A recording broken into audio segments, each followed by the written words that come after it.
watching Sokka's stream last night, and he was like, 12 hours till the tourney, time to go to sleep. Time to go to sleep, exactly. Well, what has the meta been looking like in the Asia tournament this morning? Still seeing some Typhoon boats, or what's been going on? There has not been much Typhoon boat. There has been a lot of Vulcan Melter or Vulcan and other things. We did see one game heavy one with a Worm Wasp build. So, interesting. Also saw somebody win with well, we sort of went there on purpose. We went to a Xiaobu match to watch a carry sledge build. Just scale out of control. Yeah, Xiaobu is always fun to watch. So. For sure. And for anybody who does not know, Xiaobu is a serial sludge enjoyer. Is quite unique at high MMR, so that is why he's notable. Literally picks the sledge start and just goes it, and he's playing against people who know that that's what he's doing, and yeah, absolutely. I think that's the most impressive part, is that at high MMR the games are very different from low MMR because your opponents do know you, and if you play a particular line very often, then it is quite likely that people are going to know what's up. Right. I mean, I think we heard that from Mike Tyson. Even wasn't up at the 2000 level, but had a distinct enough style that it was costing him about 300 MMR because people were hard countering it. So when he played under an alt, the alt would hover between 250 and 300 MMR above where he was normally. Sometimes it'd be like that. Yeah. I mean, I know I play some specific things against him that I wouldn't necessarily play against somebody else. Yeah, for sure. It's always very interesting talking to tournament players. Like in this one, I was talking to Arbiter and Sokka last night, just about like what their matches today are against, what that entails and whatever. And I always think it's very interesting discussing like, we think this person will do this thing. Like Steel Saint, for example, is known for like always taking the sledge pack. So like, what does that mean for your match versus Steel Saint, for example? Or like Dzemp always wants to play standard probably, or like Steel Saint wants to play standard. So what does that entail for your practice and like choices that you make going into them? All right, it looks like we're getting started with Bman versus Dzemp also. Both players sitting on around 2100 MMR, and so obviously we're getting some of the best. This will be 201 versus 401. Yes, indeed.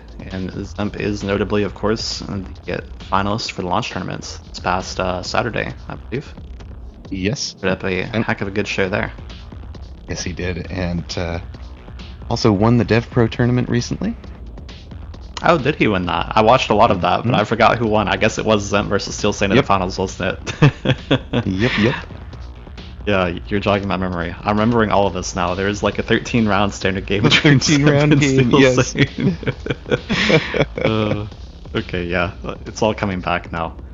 Alright, well this game probably won't be a 13-rounder. I have Bman versus Dzemp. Bman plays lots of aggro. Sometimes he plays defense. I'd be curious to know what he favors versus someone who he probably assumes is standard like Dzemp.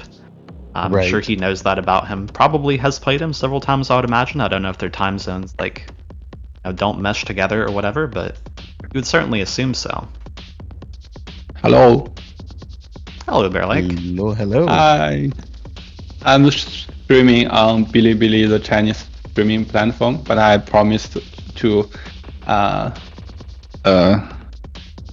say something on the Discord server from time to time. Excellent. Welcome. How are you doing today?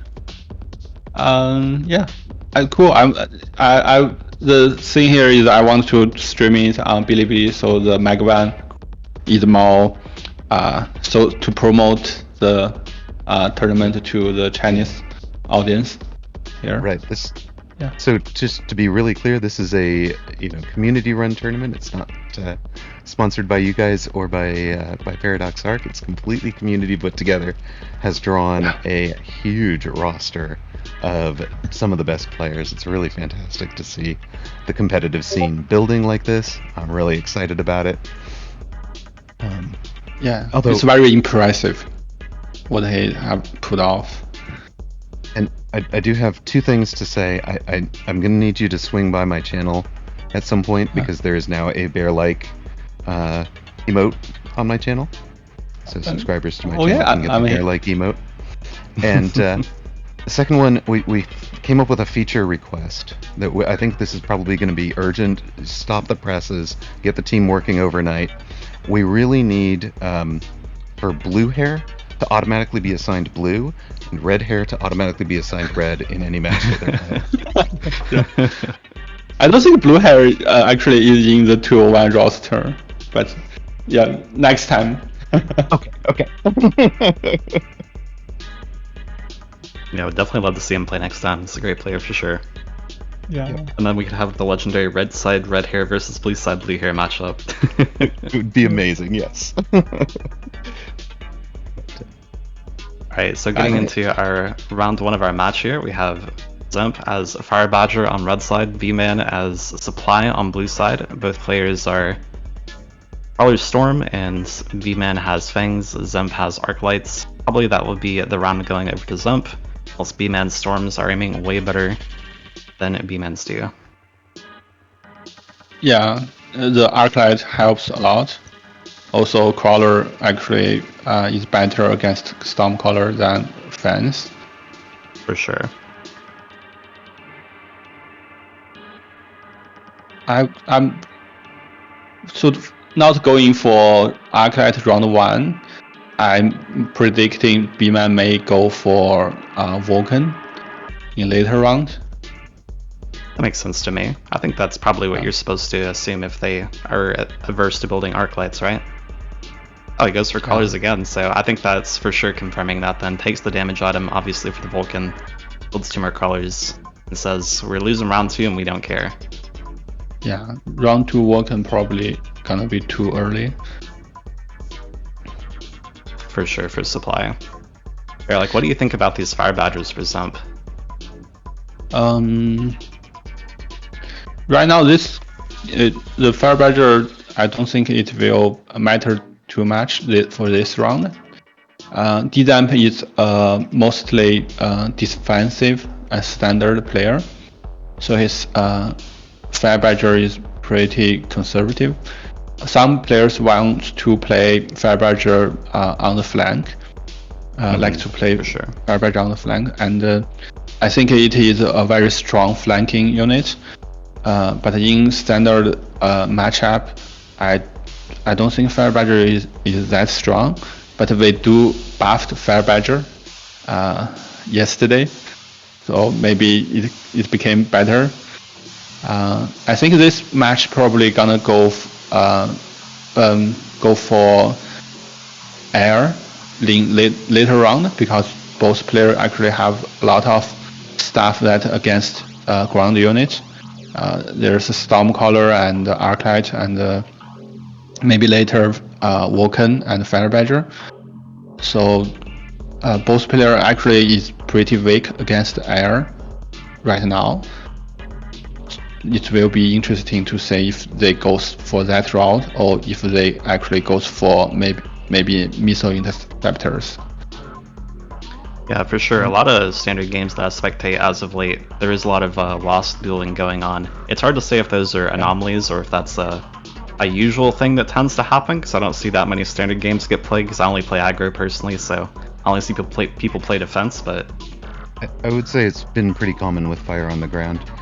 One of the interesting pieces here is the tech loadout on Storms.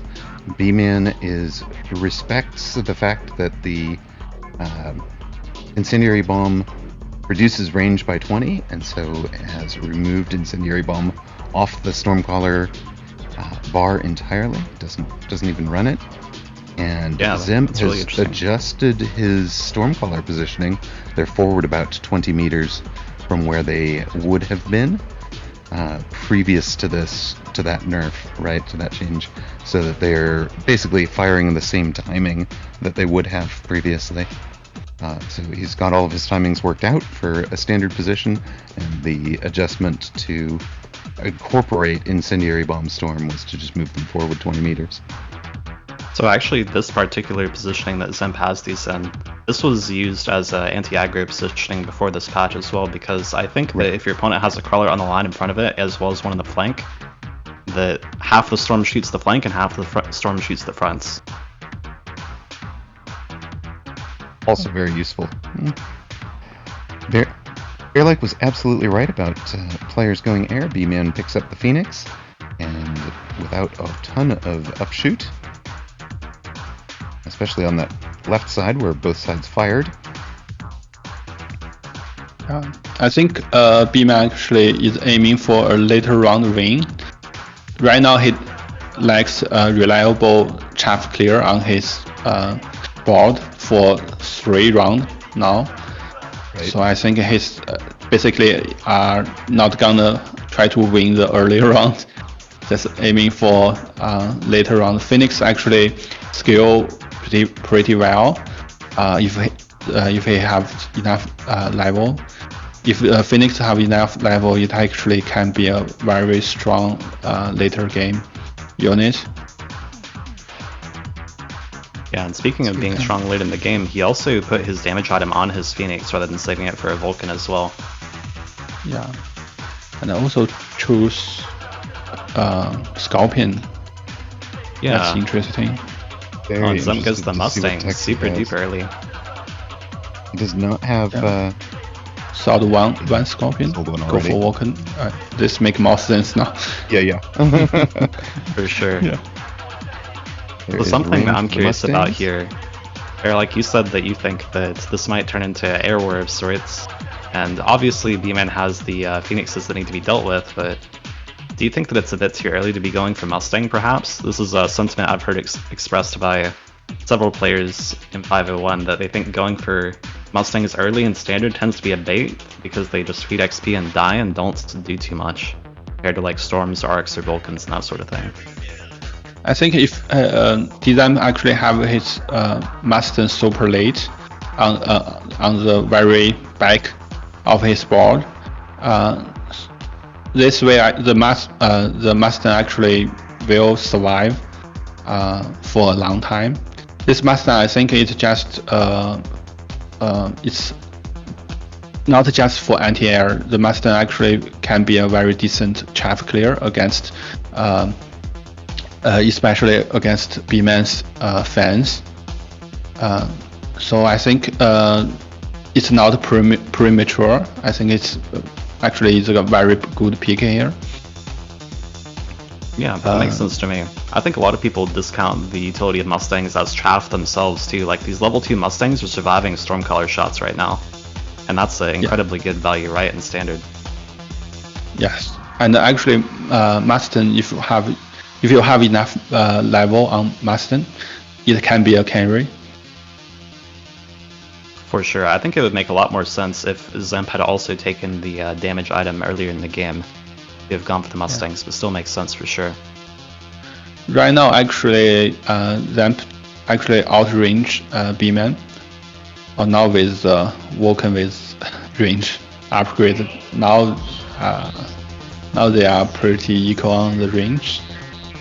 But if Vulcan have range upgrade, but now Phoenix also have range upgrade. Okay. Yeah.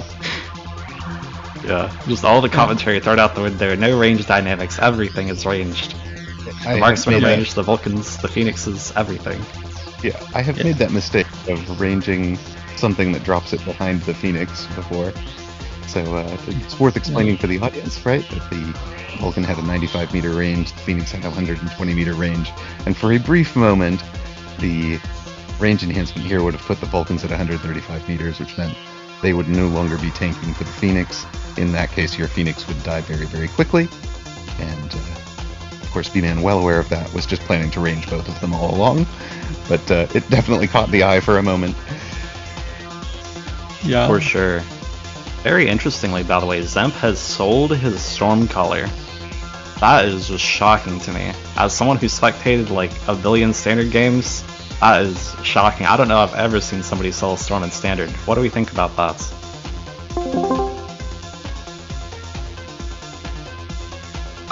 Hey, are you there?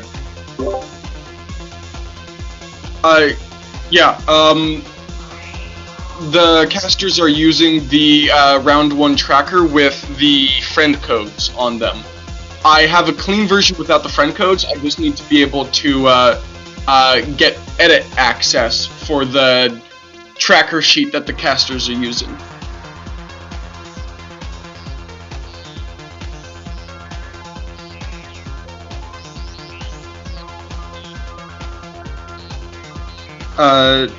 Yeah, right. I'll do it on Discourse.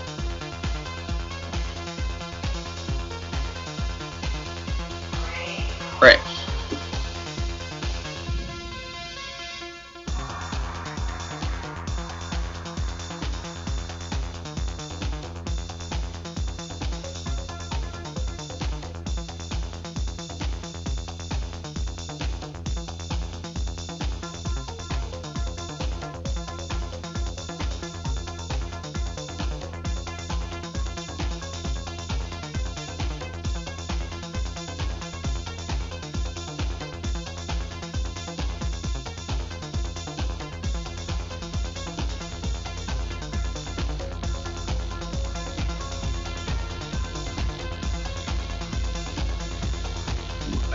I spelt it right on my end.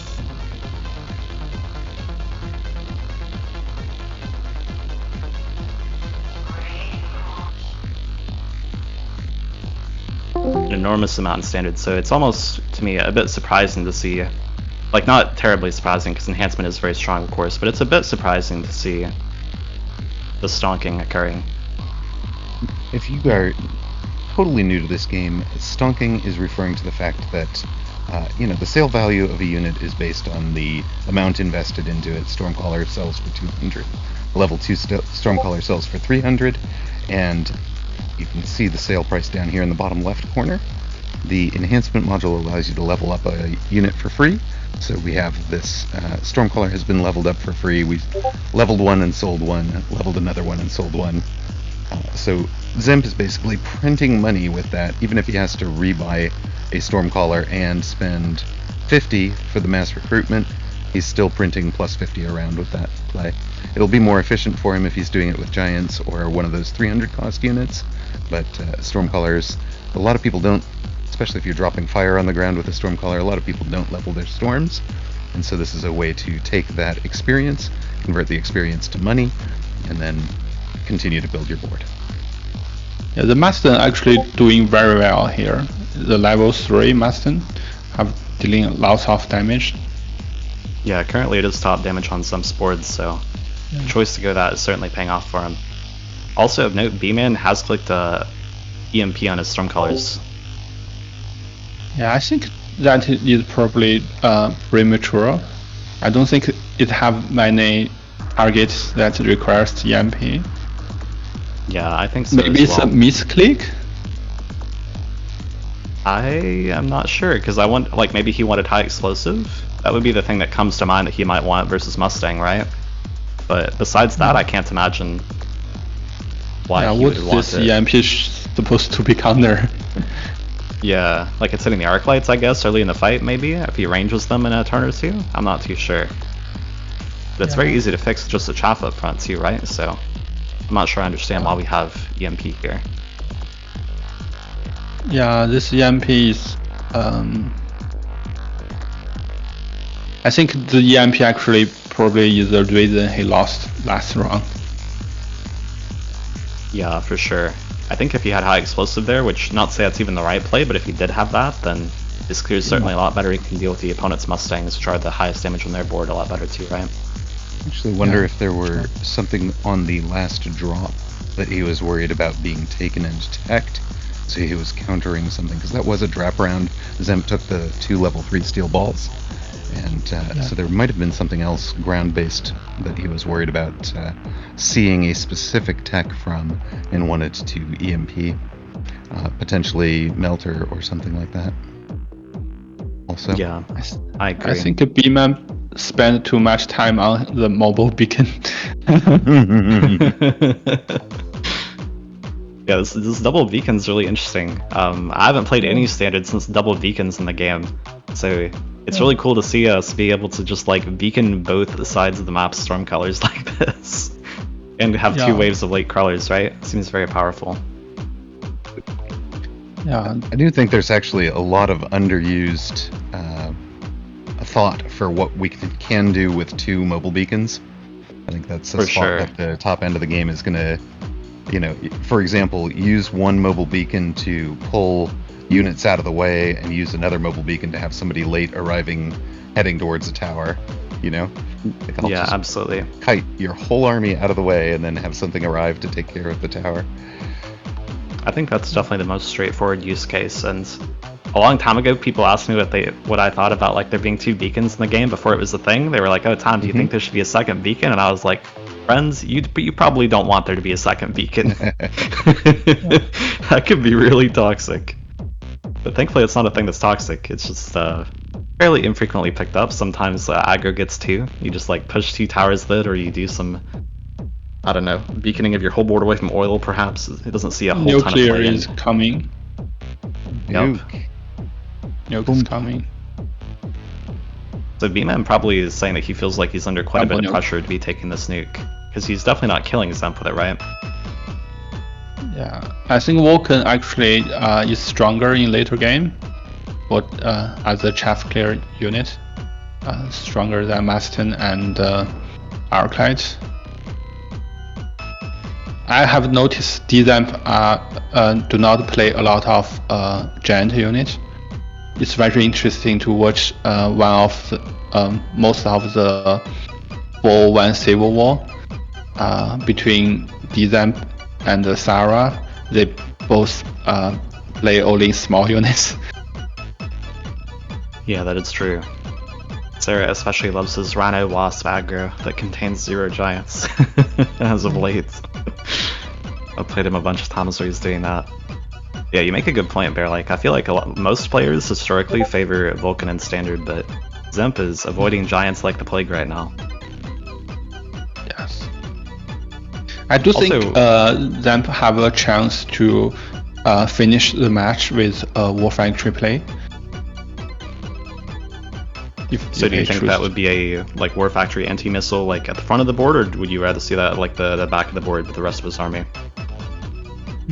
I think it shouldn't be too forward because the Phoenix do have Phoenix level is pretty high, but kind of delayed War Factory can work very well here because it counters Vulcan and also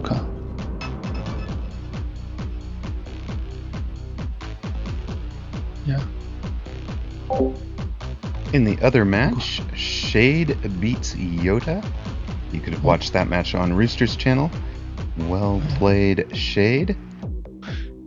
So 2-1 gets the first victory. We will also have an interview with Jota after the match here. Which division is Jota coming from? Jota was 301. Oh, 301? Okay. I believe he's the 301 captain. In fact, he is, yeah. Yeah. Dzemp instantly takes the Sabertooth here, by the way. Here on Bman's side, key to winning that last round was actually taking the Energy Shield on Phoenix. Energy Shield blocks at least one instance of damage, so even though the Phoenix only have 6,000 hit points, these level 4 Phoenix, while they were level 3 last round with the improved firepower control, survived a direct hit from a nuke thanks to their shields, and were able to carry the round. Yeah, Dzemp actually buys storm colors now with fire. I don't think this now it do not make sense that he's selling storm color earlier. Yeah, it definitely makes that play look a bit weirder. But clearly he thinks that the the dynamics of the game have changed at this point to make this choice, I guess. I do believe Vulcan is stronger in standard against standard, especially in the later round. But it depends a lot on the details of how player plays their unit. But I do think Dzemp can finish the match with a strong War Factory. This may be the last round. We've got under 1,600 hit points for both players.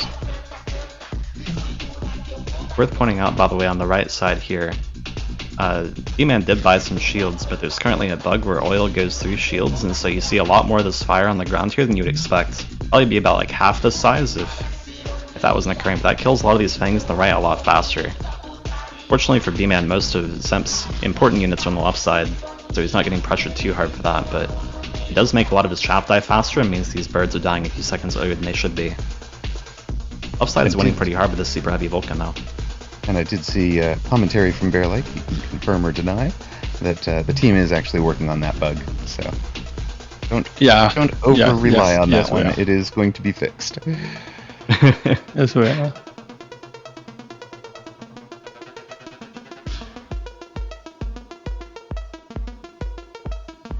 Both players survived. Yep, just barely. Both players choose to use the missile interceptor to counter the enemy Stormcallers, and I think this round they probably, if they are not going for War Factory, there will be more missile interceptors on the board. So both players have now ranged their storms, and both players also instantly took smoke off the drop, which I think is a bit interesting. I think they're saying that...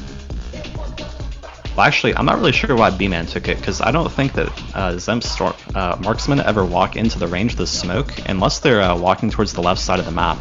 Maybe he's saying that he wants to split the map and just play for left side here with the smoke. And that he thinks Dzemp's marksmen on the right side that win will walk into it, and he can win the fight afterwards. Maybe he hopes the smoke gonna affect the Maston. Yeah, or that too for sure. Goes for EMP and the EMP on marksman. Definitely makes a lot of sense versus the ranged Vulcans. That's done a shaft clear a lot earlier. The range on fans on Bman's board, that is surprising. He's leveled a if lot of these I was as him, well. I'd probably gonna go for shield. Does an EMP on a marksman that hits a shielded Phoenix, does the EMP get applied to the Phoenix? It does, yeah. Yes, but it still takes 2 shots to kill a Phoenix. Right. Yeah, I think the range in the Fangs is just Bman's way of saying, I'm not building Mustangs, this is my Wasp answer. And also sort of a semi-late chaff clear as well. Yes.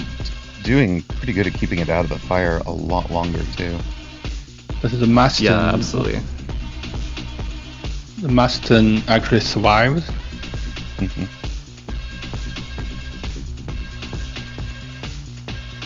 Well, it looked like This he took a close Maston- round with the Mustangs. Yeah, the Maston did a lot for them. And Absolutely. did enough to win it for him, despite the missile interceptors behind towers for Bman. Dzemp gets the victory in our first round match. Congratulations, Dzemp. The Congratulations. Dev Pro champion, getting the job done against the 201 captain. Hello. Hello, Jota. Congrats on the victory, sir. I did not win, in fact. Oh, wait. Oh, did we hear it backwards? Or maybe I remembered it backwards. We heard Shade. Yes, Shade won with a... Shade did win. We heard a sledge carry. Yes, he played sledge carry. Yeah. Oh, very interesting. Yeah, standard Playing, sledge carry. Magic carry. What? Did he get extended range sledge, or was it No, just just straight? normal sledge. Wow. It should not win, and I got a little bit greedy, tried to play for like the second rotation of drops, as I believe there are a lot of good units into sledge. So if you get a drop from like either Fortress, Scorpion, or whatever, it can kickstart you. I got punished and the drop came round 7 instead of round 5-6. And I still had a winning board state, but I gambled the last unit round drop again wrong and lost the game. So yeah, he played a good game. So when you say sludge carry, how many attacks are we talking on the sludges? Triple tech, like range, rage, and EMP, the normal one. Yeah. Interesting. Do you know Jabu, Jota? Yeah, I do know Jabu. Yeah, I don't think the board is that good. Like if you don't get extended range, I don't think it's actually good. Yeah, I but agree. it can get there if you have tempo, and he played a good game. For sure. Interesting to see Shade playing that. Historically, I think Shade plays a lot of aggro, so interesting to see him playing standard sludge carry. Yeah, I did kind of expect it, but yeah, he got there. Very well played. I had a question for you, Jota, about the recently completed launch clash, and you were the only person who wound up with a first round bye due to a player not showing up. Yeah. Did that set that up to be very difficult for you when you had a second round match against a much stronger opponent? I mean, it wasn't a great tournament. You have a first round bye and second round is still best of 1. So you're not actually warm and playing. Right. Have to wait for the matches to start. But it was mostly a problem with best of 1. Like in a best of 1 game, you can just get tempoed out and lose to tempo, variants. Yeah, tempo or unlucky pet. Yeah, there's a lot of things that can happen in the best of 1. Yeah. I don't think it was the bye. I don't think it was the opponent that was unbeatable. Just me playing bad. Right. It is one of the takeaways that I took from that. Paradox had requested the best of 3 only for the quarters, the semis, and the finals. But I think if we do something of that nature again, I'd love to see the best of 3 all the way through. I think definitely. For obvious reasons, it's obviously way better for the players, and it's way better for the. I think it's better viewing also. I think it was just really compelling viewing. Well, thank you very much for dropping in. I appreciate you stopping by. Any closing words for your fans? The rest of 301 will carry. Will be 3-1. Go 301. Okay. Bye-bye. And thanks for dropping in, Jota. We are set for our second round match, which will be Masao against the 101. Sorry, Masao is the 101 captain facing against the legendary Red Hair, who does get the red side seat. And we will be ready for that in about 30 seconds. Well, I guess we've got about 90 seconds because there's spectator. Yeah. I'm gonna go. I need to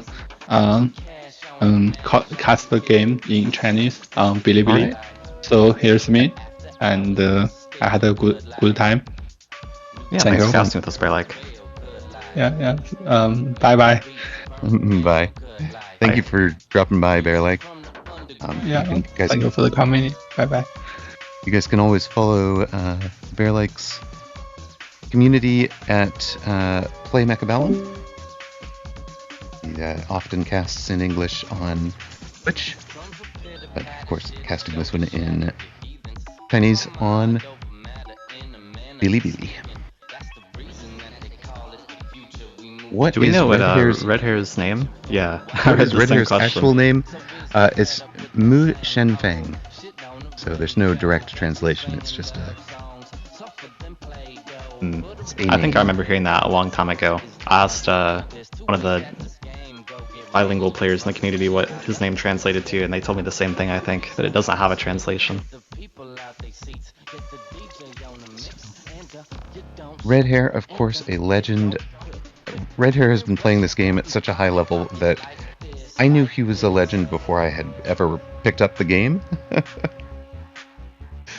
Yeah, Red Hair's certainly played at a super high level for a really long time. I think Red Hair was rank 1 when I started playing the game or something, which I played a month after release or something like that, but been a great opponent many times. been around a super long time. You have a feel So I'm for very his excited to style, cast this match or here. I think he plays pretty much everything. Like, he does a lot of unhinged aggro shenanigans. I think he's certainly comfortable playing defense. He's certainly fine enough at it. I don't know how he feels about standard v standard, and I think that Masao tends to play aggro, at least from the games that I played versus him. I'm not sure if that's his actual favorite style for the game or anything, but I suspect we might see Red here opting for defense. He gives, say, a starting pack that enables that. That's my guess, at least. all right. Do you have any download on the players from spectating the tournaments, Samrock, or? Red Hair has not been showing up to the weekend tournaments, so I don't particularly. I have seen Masao, and Masao has played both aggro and standard in matches that I've seen. I do think of him as better in standard, if that makes sense. Like, it's just a mental note that I have. For sure. Yeah, it definitely may be that he knows, like when I mentioned my experience with him, it may be that he knows that I am an aggro player and he would prefer to like headbutt or play defense or something, depending on his like read on that. So it definitely could be that my experience is polluted by that information. But we are now seeing at the packs here. Red Hair has some absolute hot garbage. My word. Those are terrible. Yeah, My he goes for specialist was probably the best of the lot. Yeah. Yes. I can sell out of the units I don't want. I've got some shaft clear. I have 4,600 hit points, so I'm not going to get tempoed out too badly. Yeah, I tend to think Arc Sledge isn't that bad nowadays either, just because Arc Lights are so powerful, so I think it's less bad than it used to be. I think historically Arc Sledge has like the second lowest win rate, but that was when Phoenix was in the game as a starting unit, so Right. Phoenix not is the that hard bad. counter to this starting pack, right? It's better than Yeah. it was, but it still loses to Tarantula for sure. on the right build. Yeah, surprisingly, you actually can do fairly well in, like, I don't know how defense symmetrical tends to play out, but I've played some asymmetrical headbutts, Arc Sledge versus Tarantula recently. It doesn't look that bad, actually. Arcs do so much DPS now, so. Arc Sledge looking a lot better than it used to. In this particular case, though, Masao does have Fangs as his opener and does have Fire Badger Specialist. So I think this would be one of the more favorable scenarios to be Arc Sledge in. It's probably a bit better for him if he's concentrated in one spot rather than symmetrical like this, particularly with his right side sledge looking like it's going to go towards this Fang on the tower. I think that arrow's lying to us though, it's probably going towards the middle. But at the very, yeah, it looks like probably the whole board's going towards Masao's stuff, so that's really good for Red Hair here. That's really interesting. On my view of the same game, I get the arrows going to center. Yeah, it actually changed like... It changed, yeah. Yeah, it just like changed like mid-sentence for me, I don't know. It's that an was enigma. odd. It'd be like that. So, The arrows are lie. Proof that the arrows will lie to you sometimes. Oh, they just like always lie. Never trust an arrow. Never ever. But now, yeah, you can see what I'm talking about here, right? Like the Tarantula's already half health. Single sledge is dead yet. So I'm pretty sure Red Hair actually wins here, even though in theory it would look like his board is very low DPS, which it is. But So, Tarantula's just so squishy now. In part, he was winning this because Masao bought 2 more chaff into those arc lights and sledges rather than buying a single target. So Masao, the theory that allows Masao to win that round would have been involved buying marksman. Here they are, if you'd like 3 marksmen. Or Red Hair takes a Scorpion. There was also Sabretooth or Typhoon offered. Do want to point out that Typhoon obviously has had the recent nerf to the shield barriers, and this just in, breaking news, the 201 has used their double or nothing voucher on to bet Red Hair double or nothing. So instead of standing to gain 10 points or lose 0, Red Hair is on to potentially gain 20, and I forget if this is lose 5 or lose 10. I believe it's lose 5 this week. I think lose next round 5, yeah. it doubles. I don't know if it doubles again after that. But yeah. It's right. So I believe it should be for 20 points here if he wins, which is equivalent to a win next week. Right. Also, it looks like the Fire Badger, it is indeed confirmed that it's worth 20 points, also, to be clear. Right. 20 points for the win. The question I had was whether it was -5 or -10 on the other end. Ah, I see. Yeah, I believe a standard loss this week is supposed to be worth 5, so it probably is worth 10, right? Well, there's...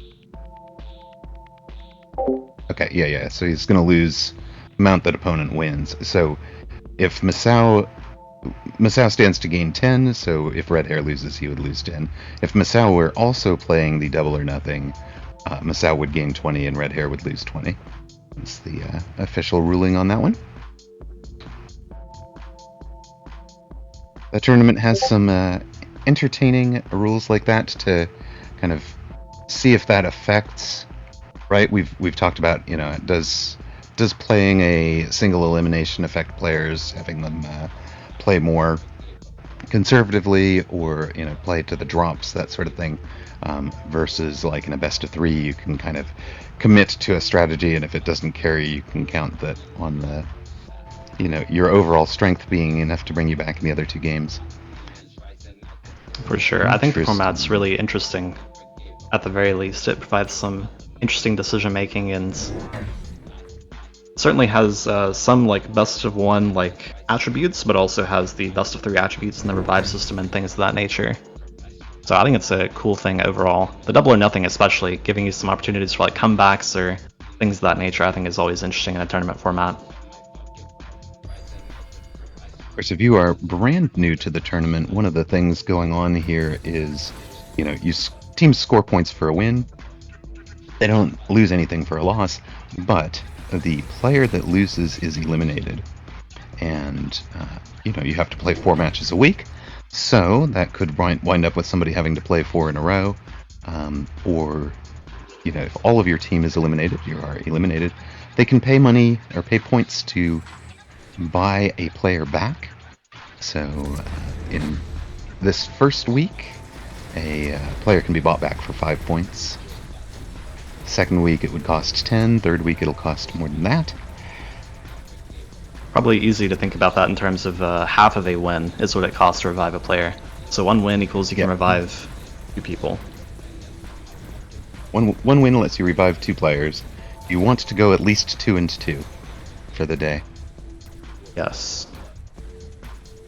Also kind of interesting to me here, by the way. So Masao did not choose to go for the Scorpions, even though Red Hair had the Sludges, and you assume he's going to, have all the other normal trappings of defense, but I felt like the Scorps are really good for him, but he chose to go for the Saber instead, which is actually a little bit typical. People tend to value Saber really high, and they're a bit hesitant, particularly on aggro, but I was a little surprised by that. Especially even like the inverse choice being made by Red Hair. He says the Scorpions are better than the Saber for him, even though, I mean, it's pretty similar, right? But I guess he's just saying that he thinks that it's better to invest in Scorpion than to invest in Saber, and maybe Masao thinks Saber is more tempoed than the Scorpion. I guess is the thing we're intended to draw as a conclusion from that choice by both players. But definitely an interesting one. The Scorpion certainly countered the Fire Badger, Tarantula, and potentially the Saber if that was taken. And since he ranged it, he was counting on winning the Scorpion head-to-head. He also had those he's taken Wasps with Jump Drive, dropped them down in the corner, so they will have 21 meters per second for trying to get to tower. But he didn't take a mobile beacon, so I think they wind up following crawlers too efficiently. That's what I'm worried about. That they're going to follow them. It's actually actively bad, maybe, that he has Jump Drive. I haven't labbed this to test, but I've definitely observed exactly what you're talking about. It does depend a bit on where the crawler paths to, but Jump Drive might be actively harmful in this scenario. If it gets too close to the crawler, it will never chain back to the tower. And it looks like that is exactly what's happening. That's exactly what happened there. Don't take Jump Drive when you're jumping into that corner, or if you do, take a mobile beacon for it. Yeah, for sure. Not often you see Jump Drive be actively harmful, but that is definitely what happened right there. It kills that tower every time if he does not have jump. And a little bit odd to see that as a mistake from Red Hair. I feel. Yeah, I he's feel definitely a really Wasp off, enthusiast. like complaining about a play from Red Hair, but it's a little uncomfortable. But it was a clear mistake, in my opinion. Yeah, definitely so. Unless you think, I don't know, maybe you think there's like a Fang or a Mustang there, and you think to drive at it faster to kill it and not lose the 1v1, which I'm not even sure it would have aggroed to that unit if it was there in the first place, so I struggle to see an upside on that play. Yep. Opal Beacon was required, I think. For Masao, we're taking a laser sight to place on the Wraith that leveled. So that Makes thing's sense to gonna me. be a beastly level 2, and Red Hair jump drives from the left to the right flank with the Wasp. This time he puts it at the back. He knows the mistake. Also, we're just getting word that Flower Fairy has beaten Suri in their match that was going on Reese's channel. Congratulations to him. That gives Oh. 201 20 points Melter. already out of a possible 50, and they can take 20 more here with Red Hair on the double or nothing, so they could be on 40 points, needing only 5 to revive Bman, who lost to Dzemp in the very first match of this tournament. Mm-hmm. Sure. So they could end the Very week on interesting. 35. Very interesting counterplay here from Masao, by the way. He doesn't see these melting points, of course, but he does choose to go for the Wasps as the answer to Red Hair's Wasp shenanigans, and that will also happen to answer the melting points for him very nicely. So, I don't know if that was an intentional read that he thinks we're going to have both Melter and Scorpion on the board at the same time, but it certainly has worked out nicely for him.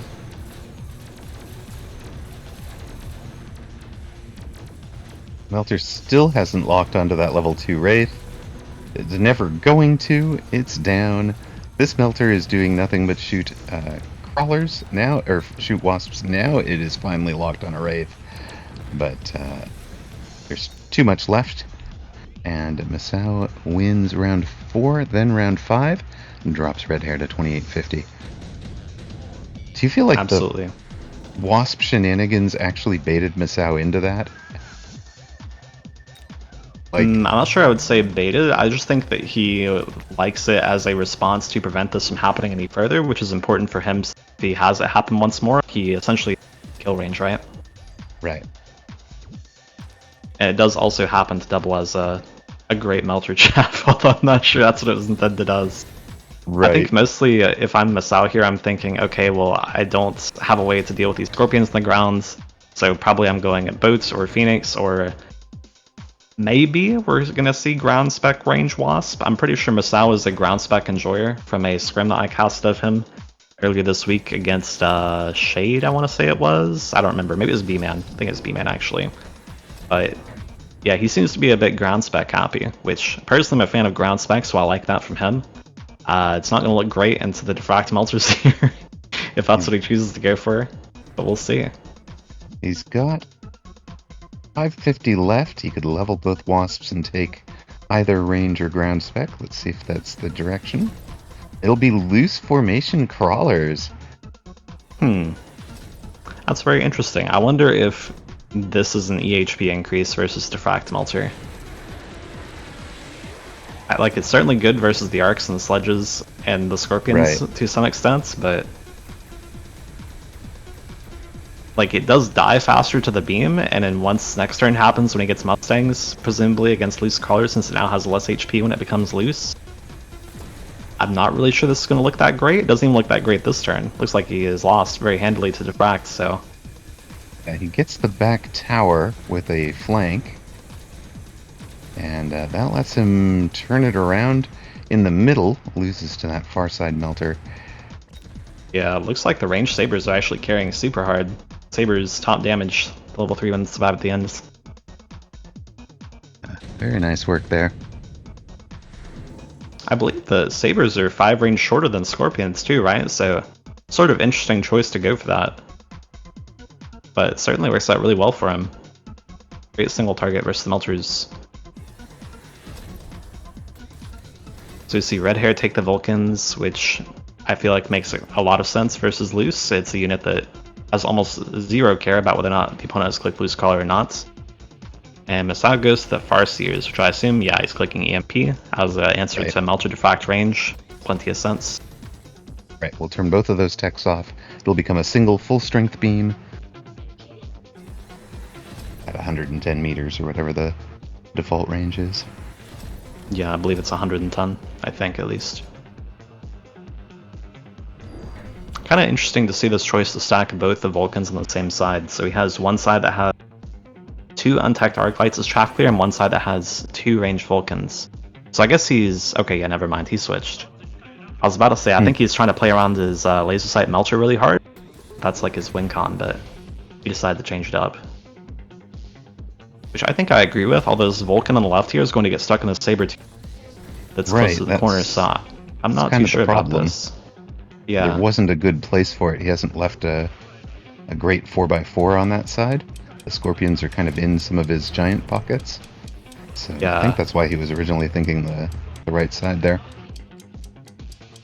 Yeah, exactly, and the Vulcan HP is so low after the most recent nerf that it's a little close to being one-tapped by a double-shot Blue Saber.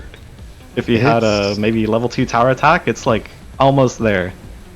Yeah, 26,000 damage from that double tap. Yeah, that would be what, like 6,500 again, so it's like 6,000 off if he has tower attack level 2. That's pretty close, that's like one Wraith volley. And in fact, it is down with the help of the Farseer. Now the Farseers are punching through the melting points. Farseer, of course, is going to do 300 damage apiece. That is going to add up in a hurry. Oh, that's almost lethal. Wow. Yes, that's what I was trying to say. With the surviving Wraith, Red Hair in trouble on 18 hit points. Takes the really nuke immediately. Showing. Yeah, goes straight for the nuke. That's so crazy that the board was like very solidly in favor of Red Hair. Obviously double shot makes the difference, but we just get Farseer and it's doomed. The Melters just suddenly cease to exist. The Sabers just pop everything and it's game over.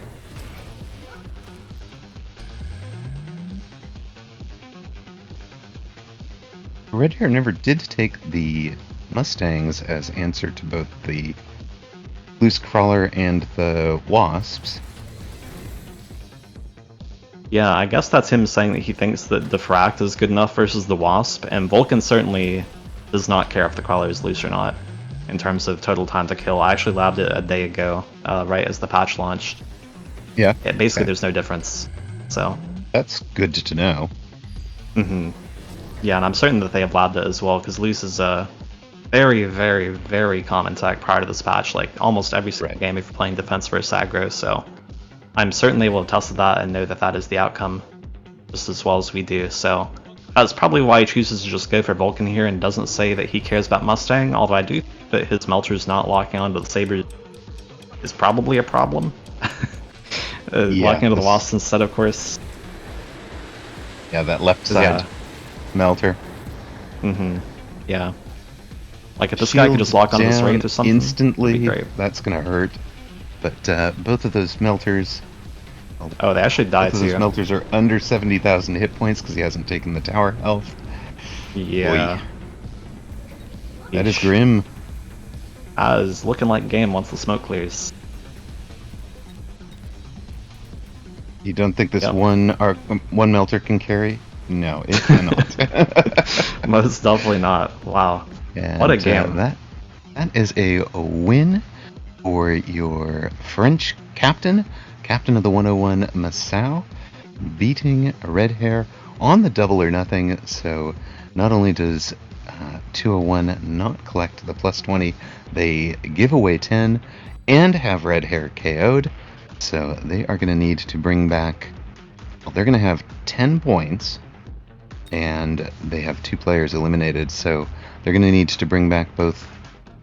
And Red Hair, I think they're going to end the day on 0 points. Yes, indeed. And I believe we should have Bman be joining us in just a minute or so for a captain commentary, but really awesome game from Masao there. Now, my understanding is that that is actually a video presentation by the 201 team. They have put together a fun video for us to enjoy. But very cool. Well, I'm sure that will probably be coming on screen in a few minutes then.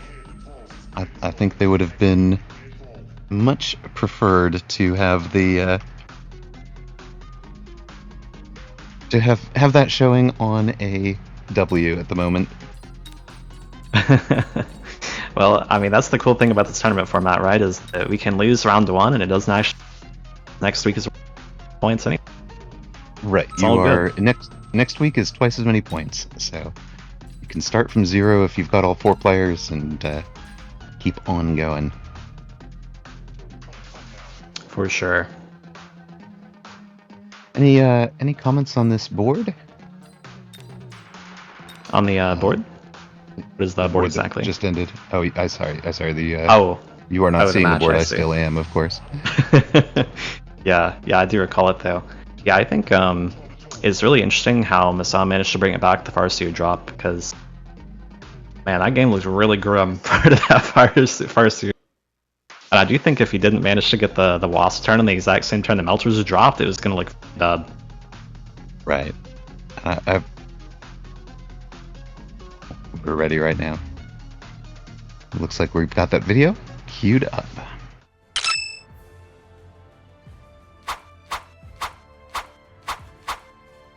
Hi， 大家好，我是来自201战队的队长 Bman， 很高兴这次受到 MAG1 的邀请，参加这次由 MAG1 社区举办的团队邀请赛。我知道在国外有很多朋友喜欢《钢铁指挥官》这款游戏，喜欢我们201战队里的很多选手。借此机会，我想向国外朋友介绍一下我们战队的队员，帮助你更好的了解他们。先向大家介绍的是我本人，我的游戏 ID 叫鲨鱼菜鸟，我是在哔哩哔哩上直播的游戏主播。最喜欢播的就是《钢铁指挥官》这款游戏。我个人在游戏中喜欢灵活多变的打法，出其不意，风格多变。我希望通过这款游戏认识更多的外国朋友，一起游戏，一起娱乐。很高兴经常在游戏中听到外国朋友说喜欢我的直播风格，喜欢我的游戏视频，我也会为大家献上更多的精彩比赛以表示感谢。接下来将为大家介绍的就是锦标赛冠军的常客，被国外有人称之为小花的蓬莱花仙。这位队员是我们201战队里面的最强选手之一，阵地战实力强劲，难分敌手。如果你在游戏中遇到他，投降也许是你最好的选择。我们队里的第3位队员，游戏 ID 老匪，他也是一名哔哩哔哩主播，很多游戏的老玩家都熟知他，风格稳健，很多强力的阵地攻势信手拈来，是我们战队的中流砥柱。下一位为大家介绍的是我们的队员迷人，他在我们201的标签可就多了。哔哩哔哩的游戏主播，游戏的元老级玩家，游戏策划，游戏单位的平衡性制定者，实力毋庸置疑，打法风格稳健老练，201金标的常客。朋友们如果在玩这款游戏的时候发现哪个单位不平衡了，记得在游戏中找他抱怨。我们队的第5位选手ID萨德，他是我们201战队里的多面手，号称战术全能，在游戏里难分敌手，只是偶尔会马前失蹄，是个值得信赖的队员。最后为大家介绍的就是我们被很多外国友人熟知的号称红头发的玩家RD木成风，他是我们201战力的天花板，常年位居战力 MMR 世界第一，全能型选手。比赛中最常说的一句话，只要我的比赛开始，那么胜负就已经确定了。好了，介绍完我们201的队员，那么就请大家在赛场上欣赏他们的精彩对局吧。再次感谢 Big 和他的团队的付出，为大家组织了一场精彩的赛事。在此，我祝愿每一位参赛的队伍都能在比赛中取得好的成绩。Go like!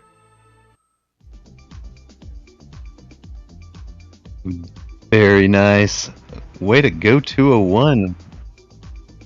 Yeah, awesome video. I love especially the part about Mia Sims since he's a dub. If you see him in game, complain to him about the AP unit. Yeah. Yep. What an awesome video. Amazing. Yeah, really love that. Would love to see everyone else do that for their region too. It's super cool concept. How awesome though. I feel like we don't get to hear from the 201 players a whole lot. Obviously language barrier is a thing, but You don't get to Right. hear what they have to say about themselves in the game a whole lot, so it's cool to see them introduce themselves like that. It's really cool. Yep. We will have our next match coming up in moments here. Yep, looks like we got French Palette versus Conclusion on the dockets. 101 versus 301. Also important to note, by the way, for those who've been around a while, French Palette is Ente. E-N-T-E. Oh, French Pilot is Entei. Okay.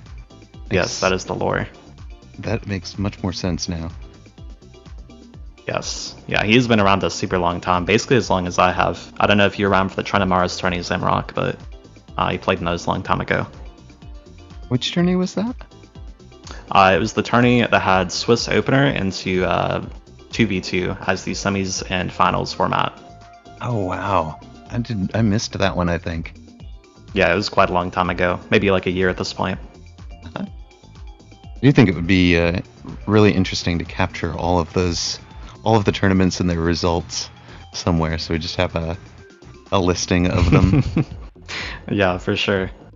I mean, all the more modern tourneys have like a Discord attached to them and stuff like that, so Right, I'm sure there's all the all the- results are somewhere. Yep, all the results are available, but I was thinking it would be fun to do, golf style. Here's the all-time money leaders and things like that. Mhm. Like I'd show up there with my very, very modest winnings from Triple Threat Tricksters at the very bottom. I think I'm above one person. But, I have an amount of money, one from tournaments, it's like $50 or something. oh, okay. So I've got you cold. I'm at 6250. Oh no. It's doomed. You're gonna have to bring your game up, otherwise there will be much trash talking. Honestly, it's so much fun to cast though compared to playing. It's always really cool to talk to all the players and watch them play between games too. Shh! Don't tell them that. Let them all keep playing. Alright, well, getting into our game, we have Conclusion versus French Palettes. Conclusion is offered, yep, more hot garbage, but he does have a supply Crawler Sludge. That's not hot garbage. The rest suck though. French Palette has plenty of okay things if he likes to play standard. I think he's more of an aggro player though, so we'll see what he goes for. Neither player is picked yet.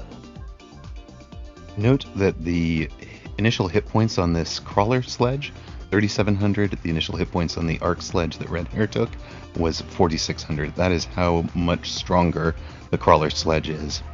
900 Yeah, hit absolutely. points stronger.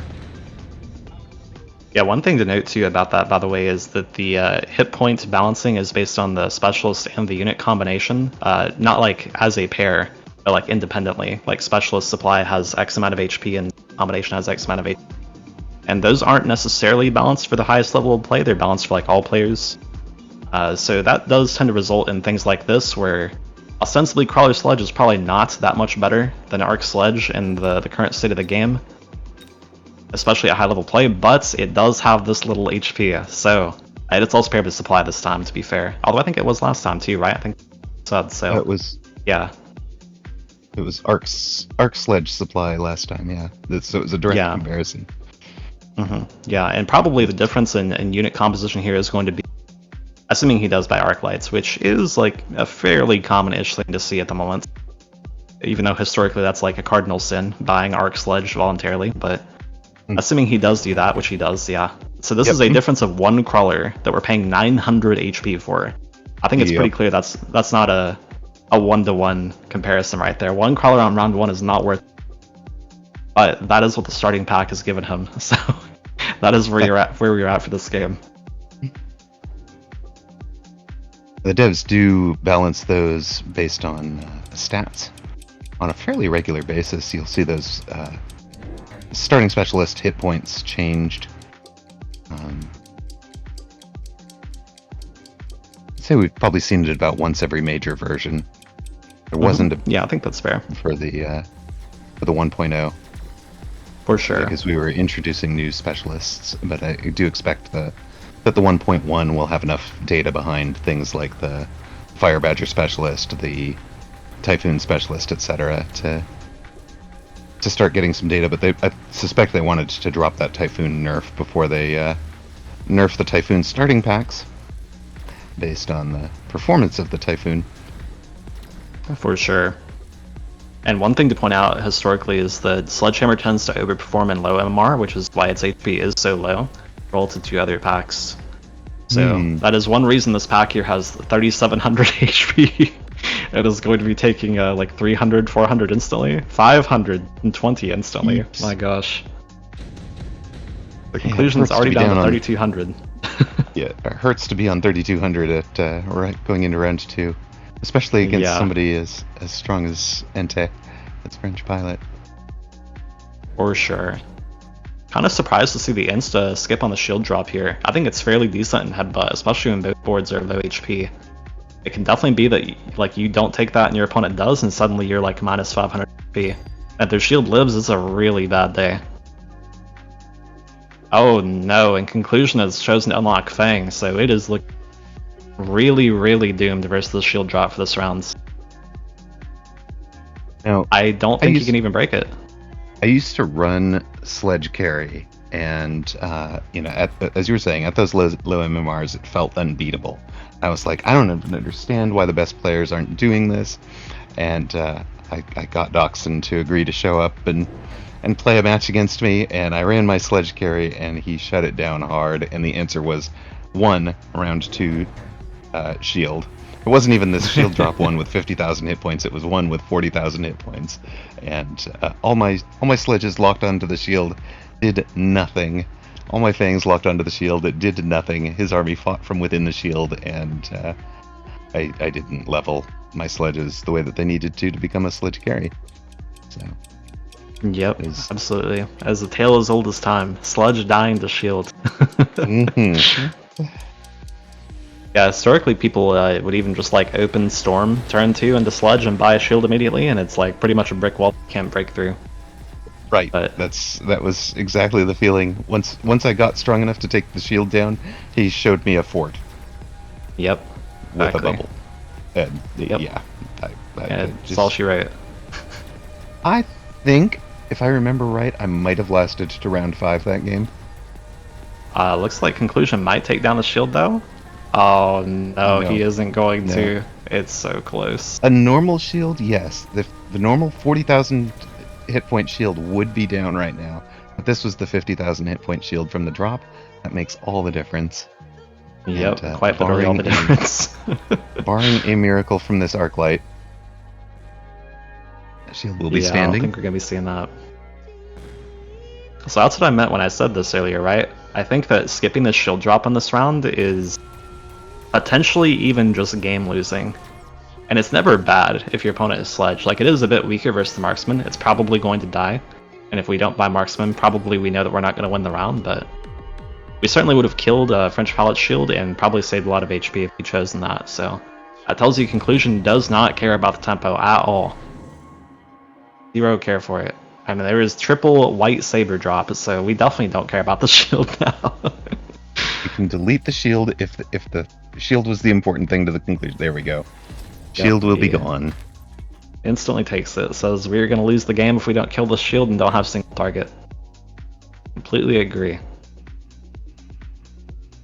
Not really sure what the choice is here for French Pilot though. Maybe it's the Typhoon. I'm not sure we're that eager to click Typhoon after the double HP nerf of this patch, but I think it's still a decent choice. Certainly clears chaff. Sledges do not clear chaff. Triple Fire Badger is always an amazing choice. Blue Typhoon is Blue Typhoon though.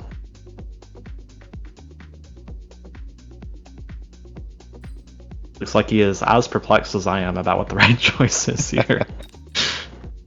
He is Fortified Specialist, by the way, so I think Badger Field Maintenance could be a good angle for him. He doesn't see the Sabertooths yet, and even though there are Sabertooths on the board, I think that Badgers with Field Maintenance is so annoying to kill that even if your opponent does have a good target answer, as long as the answer isn't a Scorpion, it's fine, honestly. And even if we never click Field Maintenance, that's okay too, but Triple Badger, insane drop, Fortified makes it even more annoying to deal with, and Field Maintenance puts the cherry on the annoyance pie. Looks like we are going to drop at least one of them in the flank, bottom left flank. The other two in relatively standard deployment, although one very much on the line to take care of this right side advanced flank from the conclusion. Yeah, definitely really like that one. I think that the shallow flank is such a strong position that essentially like saying you don't get to have this, or if you do, it's going to feed every round by putting this Badger here and like a Marksman Phoenix or something later. I think that's a solid option when your opponent is aggressively shallow flanking you like this. That shield lasted all about 18 seconds, I think, there. But, French pilot able to win on the far left. Still has the Fire Badgers coming. Has cleaned up the chaff. Has the Marksman to handle the Sabertooth. And yeah, the conclusion is down to 1,300 hit points. And this is the problem with that starting pack at 3,700 hit points. He's under so much tempo pressure already.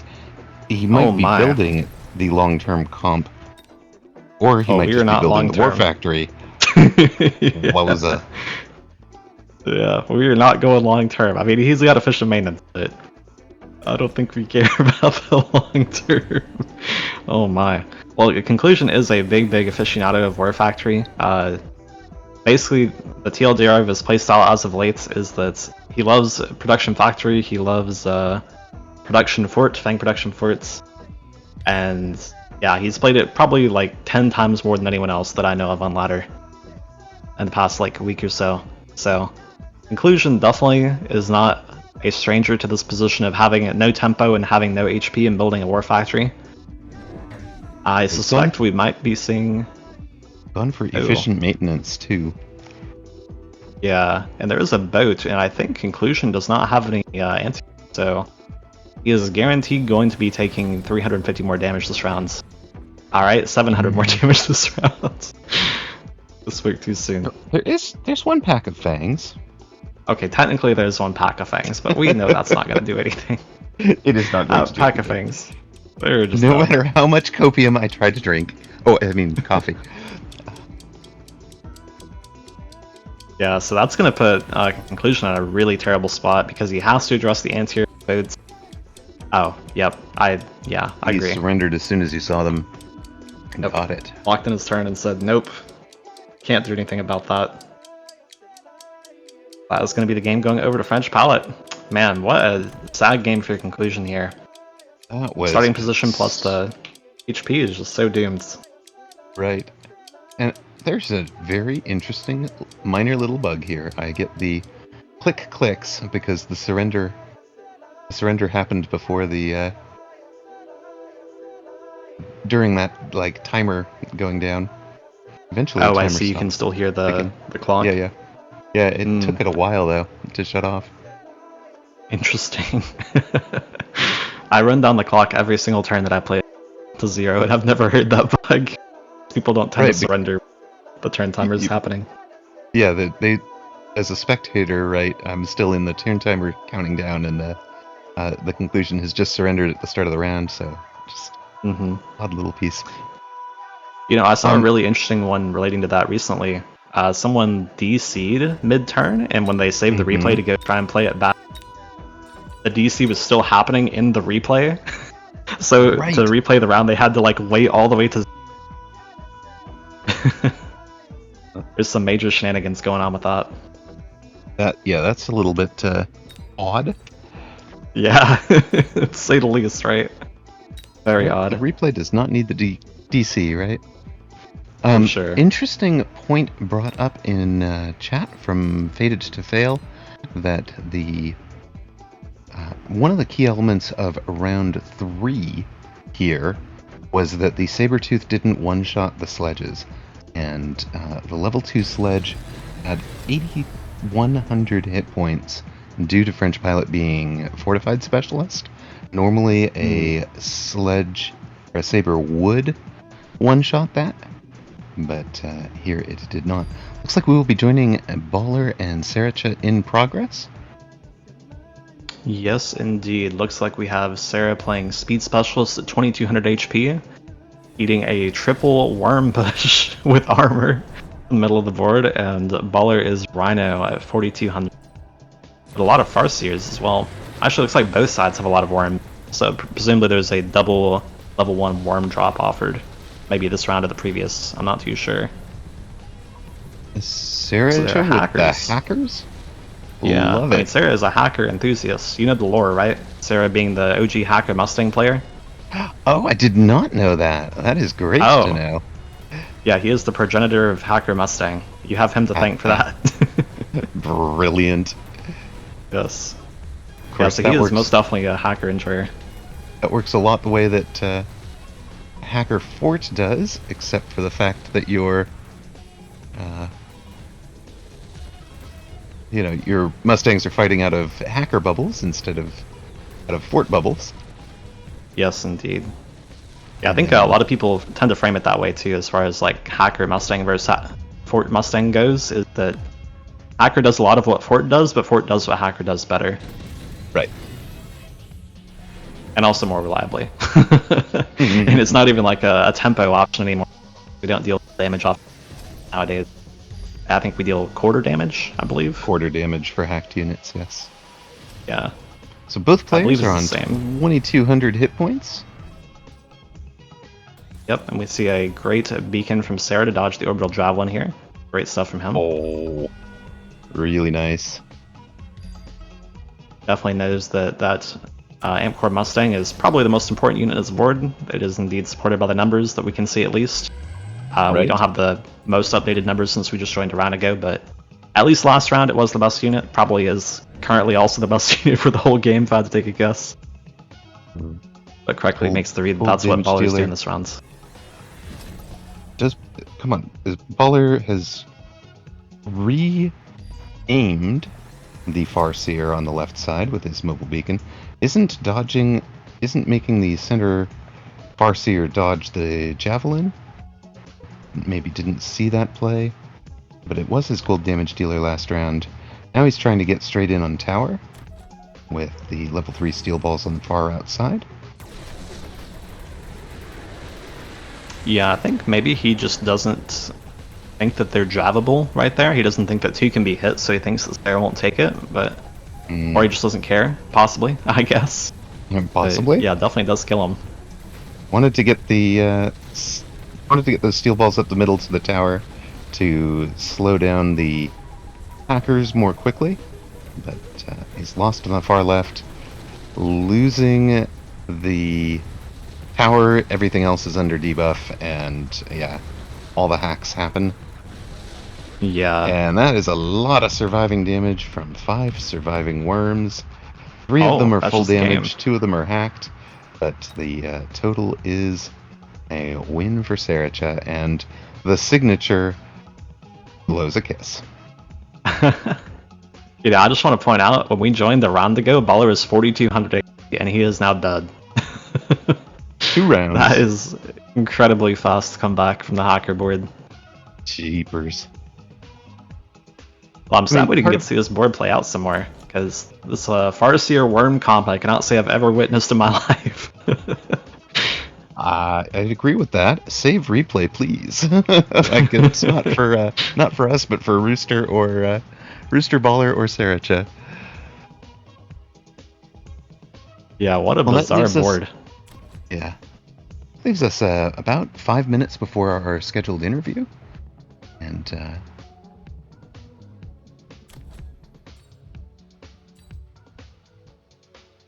So for those, wish we could see this one from earlier on. Yeah, absolutely. Interesting interaction to point out, by the way, since this is a very, very, very uncommon site. Right. So obviously worms dig underground and dodge melting points, of course. Same thing happens for hacker. They just reset Right. the hack if they go underground, and that's like in theory good. Unfortunately, worm is a bit of a terrible unit, so it doesn't tend to be good in practice. But that's probably like part of the thought process here, presumably, is that probably the hackers were in the board and we were offered a worm drop, and we sold whatever we were in, probably steel ball by the looks of it, Yeah. to go further into the worms. The hope is that the chaff clear is good enough that the worms can continue to reburrow and reset the hacker beams, and that probably the game is won in like one turn after these worms have been clicked. And they're dropping replicate. They've got armor enhancements. They've got a zillion hit points. They'll be tough to hack through. Unfortunately, they are countered by the sandworms on the opposite side. Yeah, and speaking of replicate, I kind of feel like Replicate might just be actively bad versus Hacker.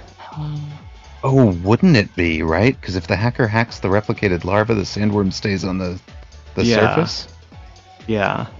That sounds like it's actively bad to me for sure. That I would mean, maybe be it's one to not in workshop. practice. Yeah. That's definitely not an interaction I've ever seen play out, but No. intuitively it sounds like that's not what you want. Right. That is amazing. Well, what an interesting set of matches that we just saw. We Yes. saw a 4-rounder into a worm hacker duel. You don't see the 4-round surrender very often, but Yeah, for sure. I think that particular sledge pack that Conclusion took is a big culprit for losing the game on round 4 as well. yep. Like it's really, really, really hard to kill people on round 4 in Modern Mechabellum. Used to, I believe, every specialist had, I think, 500 or 600 less total HP, so it wasn't that impossible to have a game end on round 4. I've even had a game end on round 3, I think, because I started loading on like round 2 or something. I used to be like really, really unhinged. I'm like alone on 3 or 4 every game, and play for So- like giga tempo. So I told you this, I think, in one of the other casts we did together, but parts of this audience won't have heard it. I actually started playing Mechabellum on a laptop so far below the minimum spec that I couldn't play a 10 or 11 round match. The game would crash. I see. I mean, I was on a, barely above a Chromebook, right? And so I learned to play extreme. I learned to play extreme tempo, and I would go for knockout on round 5. It was my goal, right? Heck yeah. Well, looks like we are being joined here by Cast, so one team captain. Hello, Cast. Hello, Cast. Welcome in. Hello, everyone. Hi, good to see ya. Hello, Good to hello. see you and too. Congratulations again on that nominal win in DreamHack. Thank you. Was great. What do you think of this tournament format? I think it's very exciting, something very spicy. And I think something like this is just what the community needs. For sure, completely agree. Love the fact that it has brought together so many great players. Can you talk to us a little bit about the decision to set out on Finland's own and make a 601? I mean, there is no official 601, of course, but you guys made your own? Yeah, I think the choice was quite intuitive because it did seem like other teams were representing, if not the single country, at least one specific region. And I have connections to the Finnish players, of which there are just about 4. So it made some sense. 4 at this level, let's say. I think Yeah. you do have some fans elsewhere. I know I've talked to a couple. For sure. Yeah, I think it's awesome that you guys have your own region/team attached to you now. I mean, obviously everyone on 601 is super good, so I think it makes perfect sense and really cool that we get to add an extra region to the tourney as well as a result. So I'm super happy about it personally. Glad to see y'all get to play. Almost makes a Nations Cup. Do you think there's a reason why there is such a strong Finnish group of players? Is that you, Suri, and Mungst have all worked together so much to perfect and polish your game, or is that just happenstance that there were three players so good?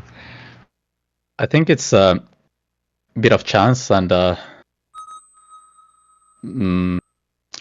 Finland is a small country, but Finland has I think a lot of good competitive players in other games. Maybe it has something to do with the history of our country and how internet was very popular early on and computer games were really popular. So there's that. There's definitely some chance as well. And Me and Suri knew each other beforehand, and he introduced me to this game. Nice. So So if we didn't start playing, maybe there wouldn't be that many Finnish players that are at the top. Right.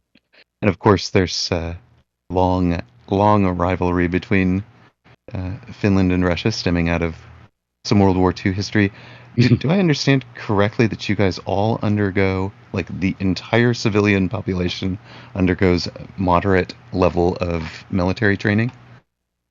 Yeah, that's pretty much true. And to oversimplify it, yeah. Yeah, to oversimplify a little bit. But like that is just amazing. You think about like the National Guard in the United States is a very small group of people. The National Guard in Finland is basically every able-bodied human. True. Like, literally. Does that include some training in basic tactical thinking, as well as the mechanics? It depends. I don't know about that so much. I think if you are, become an officer, then you would have some of that, but not really. I don't think it does translate to Mechabellum or any strategy games in that sense. Right, fair enough.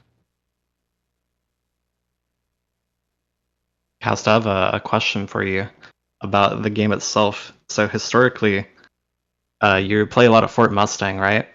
So Fort Mustang is a lot more common nowadays, and I've played tons and tons of it as of late. How do you see it for yourself? Is that still something you play a ton of, or what's that look like for you nowadays? Well, I think when I was becoming a good player, Fort Stang was one of the first comps that I started doing. I have a feeling I kind of pioneered it a little bit, but maybe I'm wrong.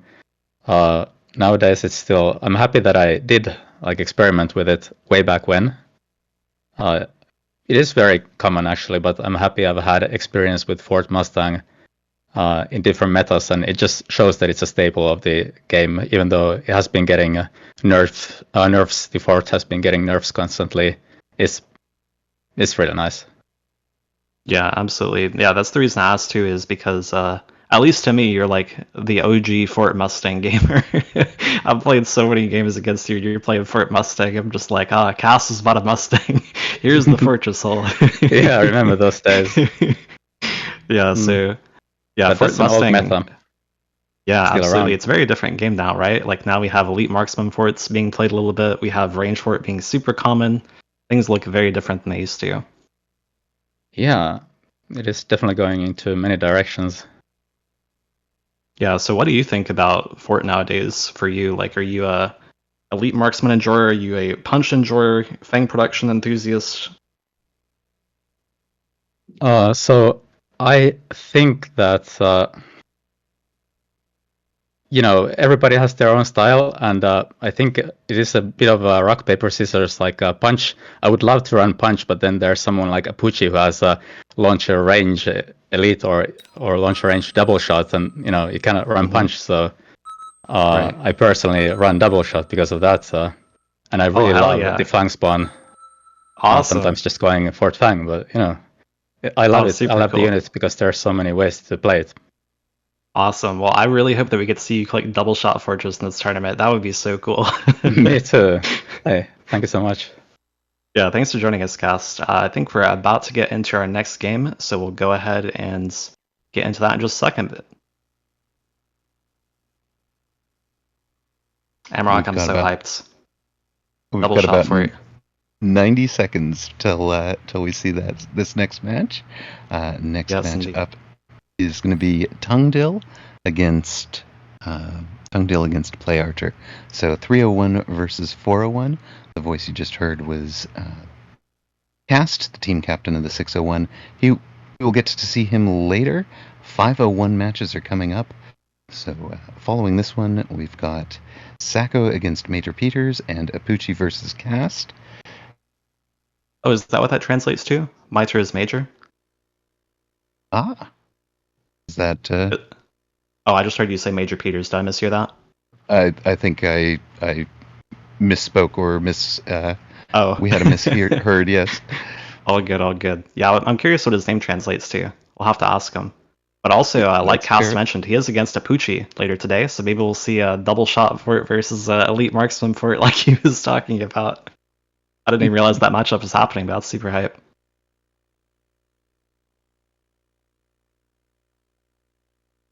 So between Sako and Maitrepeters here, who do you think is the favorite to win MROC? What's your thoughts? That'll be the next match. This one is Tungdil. Oh, sorry, and yes. PlayArcher. You're right. Sorry. But Confused in the schedule. yes, we just jump forward by 30 minutes. It's fine. I honestly, I've the experience that I've seen for PlayArcher in the weekend tournaments is puts together strong runs frequently, but tends to crumble a bit under pressure. And my understanding is that Tungdil has put in the 301 team captain, in fact, the conclusion. No, Jota is the team captain, my bad. That Jota has put in the double or nothing on Tungdil for this match. So trying to raise the pressure against PlayArcher.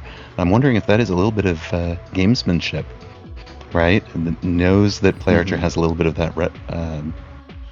that reputation, and puts the pressure on right away. Absolutely. Well, we'll definitely see. Tungdil is offered quick supply sledge, which is okay. He's also offered a lot of things that are a bit less good. I think he's normally a very standard-oriented player, so I think we'll probably see quick supply sledge from him. We shall see. PlayArcher takes Farseer Specialist, probably is the reason he clicked that pack. It does have crawlers in it too, which is pretty good. A lot of people are pretty opposed to Stormcaller for aggro, but I think PlayArcher plays a little aggro. I think he's mostly a standard player. Probably expect to see standard positioning from him. Yeah, I would expect to see standard be standard here. Yes, for sure. I think I've seen him play like one headbutt game recently, so I mentioned that, but definitely looks like we're getting standard be standard. Of course, PlayArcher streaming this in Russian. If you're a native Russian speaker, you can follow along the player perspective there. Just want to point out once again, by the way, so PlayArcher has these Stormcallers that are, I think, actually 1 tick 2 offsets to do exactly what I'm about to say, but they're offsets to the front and side of the tower, which is supposed to prevent the volley from being fully derailed by a crawler, assuming that your opponent has a crawler or Fang on the line, which is, I think, a relevant consideration later in the game versus like Vulcan Incendiary, Melter EMP, etc., all the like lock-on bomb type techs. Right. Good tech against that, so you expect that to happen at some point in the match. And also is a bit of a reason that crawlers are sort of weak standard is because of the early Incendiary, at least historically. Maybe now it's a little bit different since fire tech on Stormcallers is a bit nerfed, but at least historically that's a big concern. So even you could argue like maybe PlayArcher's pack isn't that good because it has 3 crawlers, but it is good for tempo, so I do like it for that reason. Good for tempo or not, it loses round 1. Tungdil's going to be on indeed. 5,000 hit points, and PlayArcher down to 3480. Yeah, I think that's a pretty expected outcome. Yep, Yeah, definitely still looks to be a big fan of that, even after it got its range halved. It's been a bit since that happened, but it's been a long time since that happened, but the real issue was not 35 meters versus 20 meters, it was, do you win the range war in a mirror? Exactly. And, giving it 5 meters would be enough to let you win the range war in a mirror, so. For sure. I think that is excellently made points. 20 meters is 20 meters. Yep. Very simple. Oh my gosh, it's on the sledge. Okay, well that tells you he's definitely slowing out of the sledge. There's almost no question about that. Which I think is a bit weird. Dealer last round. We'll give it the laser. Huh. Do you think it's a bit weird that he is clearly showing he wants to sell the sledge in standard v standard? I think that's a little weird. Do you not tend to keep the sledge? A little weird. I mean, there's a build by which you could wind up with more sledge just for tanking, surviving the storms, providing, forcing opponents to need the multi-hack, for example. Yeah, do you PlayArcher think took the Wasp flank, and that's going to pretty much clean up here, since there are no upshoot remaining. For sure. And the Wasp does have jump too, so We expect the shenanigans to continue. I think that's a really nice way to get around for him. Yeah, it was a really nice way to get around win for him. It prevents the hit point loss. It's not so much about putting the tempo on Tungdil, but you can see how much he just prevented. That was about 700 damage that those wasps just cleaned up and prevented PlayArcher from taking. He would have been down at 2,700 or so. For sure. And we do see some very polarizing drops on round 3 here. I wouldn't be too surprised to see both players take the Phoenix, but in non-standard v standard, these drops where we have triple level 1 Fire Badger, triple level 1 Saber, triple level 1 Rhino, even Arclights and Marksman sometimes to a lesser extent, all these are very, very, very high tempo drops. You tend to not care about that in standard, so maybe like Tungdil might be the player here that would take the tempo or option. It is going for 2 Typhoons, it looks like, as well as a Vulcan, because he is Giant Specialist.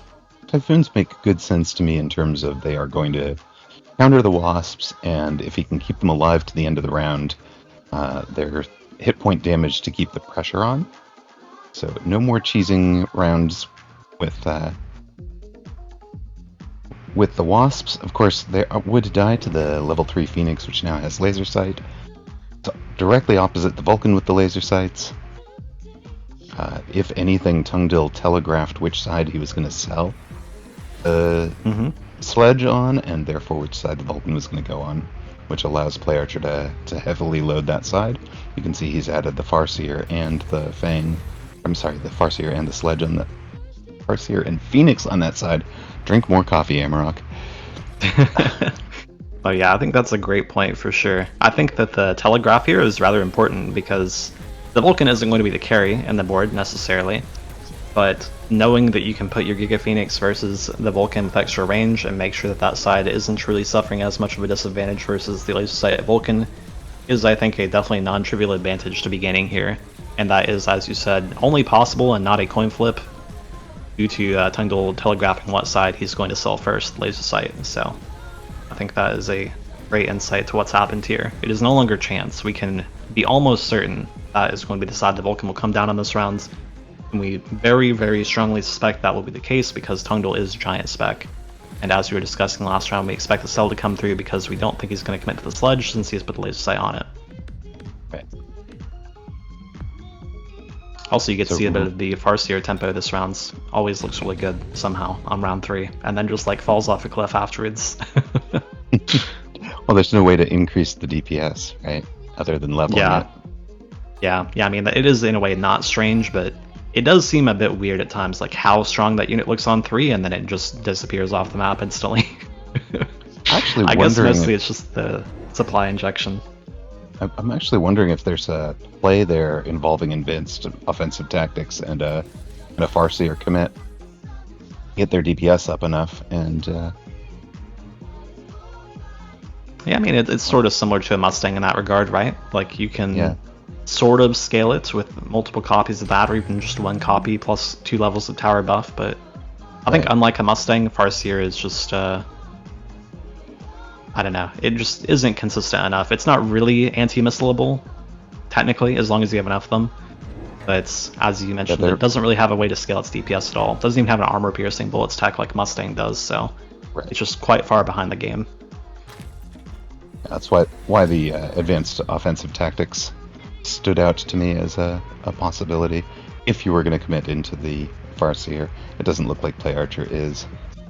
And I think a lot of the players at that level are going to be thinking of it as a sell for the 300 at some point.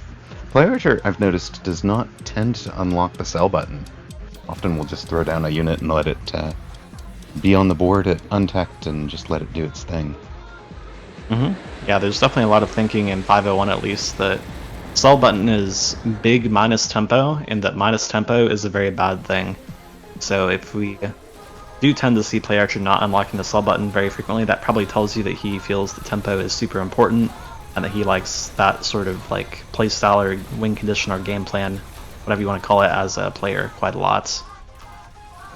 Since sell button does cost $100 and we lose deploy by selling units too, right? So there's a fair amount of downsides even though we get the money injection.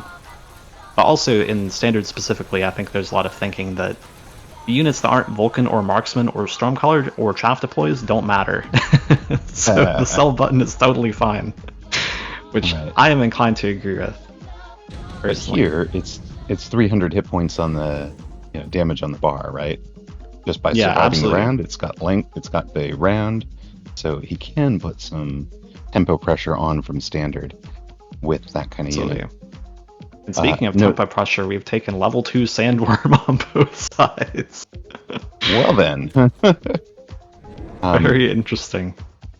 I was going to point out in addition that PlayArcher is committing to these long-range units, the Storms, the Phoenix, and each pack of those that survives is another 200 hit point damage. So he's looking at, if all of the backline units survived right now, that would be 1900 damage from PlayArcher's board the way it stands. For sure. And I think that it's really funny / interesting to note too. PlayArcher has 0 chaff clear on his board besides a Farseer and a Wasp, if we want to count a Wasp. His Storms are definitely not chaff clear versus colors. But it probably just doesn't matter because we are playing standard. So, And he's we added just set the board on incendiary. fire. He's just going to light the board on Yep. fire. Exactly. Yep. Let the world burn. Have my flying units survive. Doesn't even sell out of the Wasps. The Wasps were the number 2 damage dealer last round, to my surprise, despite the existence of the Typhoons. Of course, there Yeah, wasn't a Typhoon in the middle. Yes, So- exactly. That's what I was about to ask. I don't think that was there, right? So, No, it's 0 hit points or 0 damage dealt. oh, true. Yeah, we can check it with that. You're right. Yep. Oh wow, what a Nice sick little missile! on the value right. missile. Yeah, super good. PlayArcher definitely showcasing that he wants to end the game quickly by that Right. play and the Sandworm take too. I think Tungdul also acknowledges that the Sandworm is the highest tempo option into this current board. It's usually not super common that we're thinking about tempo that much in standard, but certainly following the round 3 play with the Farseer that did 1 billion damage and the next turn did 1 billion more damage, we're certainly caring a lot right now about tempo and less so about the usual 14 rounder shenanigans that occur. Right. Yep. Archer has put the pressure on. Jump Scare Worm goes down, and Tungdil is down to 1076. Now remember, that team put the double or nothing on this, so the 301 really counting on this after the conclusion surrendered to French Pilot, really hoping to get their double out of this. The Jota lost, the conclusion lost. Tungdil in trouble here on double or nothing. That could be almost tournament ending for the 301. Yeah, exactly. I think that's really important to note in this format. And also just really incredible showing so far from the no chaff clear Stormcaller board. Pretty nuts to have a 2 Vulcan, 3 Typhoon board on 1000 HP on turn 6, but that is where we are at right now.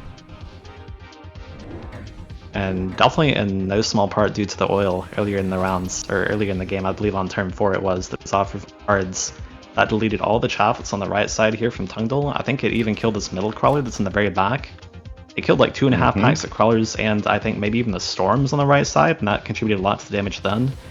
And it looks like we're going to see something very similar again this round with the oil on the left side plus the javelin on the right side. Probably a bit less bad than the previous round thanks to 4 anti-air, but that's a pretty RNG heavy choice. Like sometimes it kills a blue phoenix in 1 volley, sometimes it fails to kill a white phoenix in 2 volleys. Like that's a fairly inconsistent thing to be relying on here for tempo in this round where you might just die to a javelin plus some more oil from tower. But we'll see how it shakes out for him. Let's go I've for actually Lone as been well. wondering on about the advisability of a tech that enables the or makes more accurate the missiles from either anti-air barrage or Stormcaller. That ion beam, so much value. You can see why Tungdil played both forts on the same side. He was counting on that ion beam hitting both phoenixes on the left. He gets It's the Phoenix with the Ion Beam, gets these Phoenix with the anti-air barrage. Yeah, absolutely. Really beautiful Ion from Tungdal. I think that's one of the most unclearly overpowered spells in the entire game if you're less skilled at the game and not so good at reading exactly how the board is going to play out and placing the perfect Ion. But if you get an Ion like that every time, that spell is just insane for how much it costs. And it does comes crazy back. stuff. It comes back more. Yeah, quickly, and it comes too. back. Yeah, So, it's not like Storm or Nuke where it's just gonna be the end of the game for it's coming back. Maybe even it's the same cooldown, but I think it is the same cooldown, isn't it? I think they're all 4. But regardless, No, that spell is just so crazy for its cost. yeah, the Ion Beam's a 3 cooldown. Oh, so it is one shorter? Okay, yeah. Which is one of the things I love about it. That, and I do feel like it's a tremendous skill expression. Does let sure. Tungdal win that round. He's got 1,000 hit points left. PlayArcher on 2430. And they're both taking plenty of time thinking about this one. Absorption Module, Electromagnetic Acid, and Vulcan's Descent.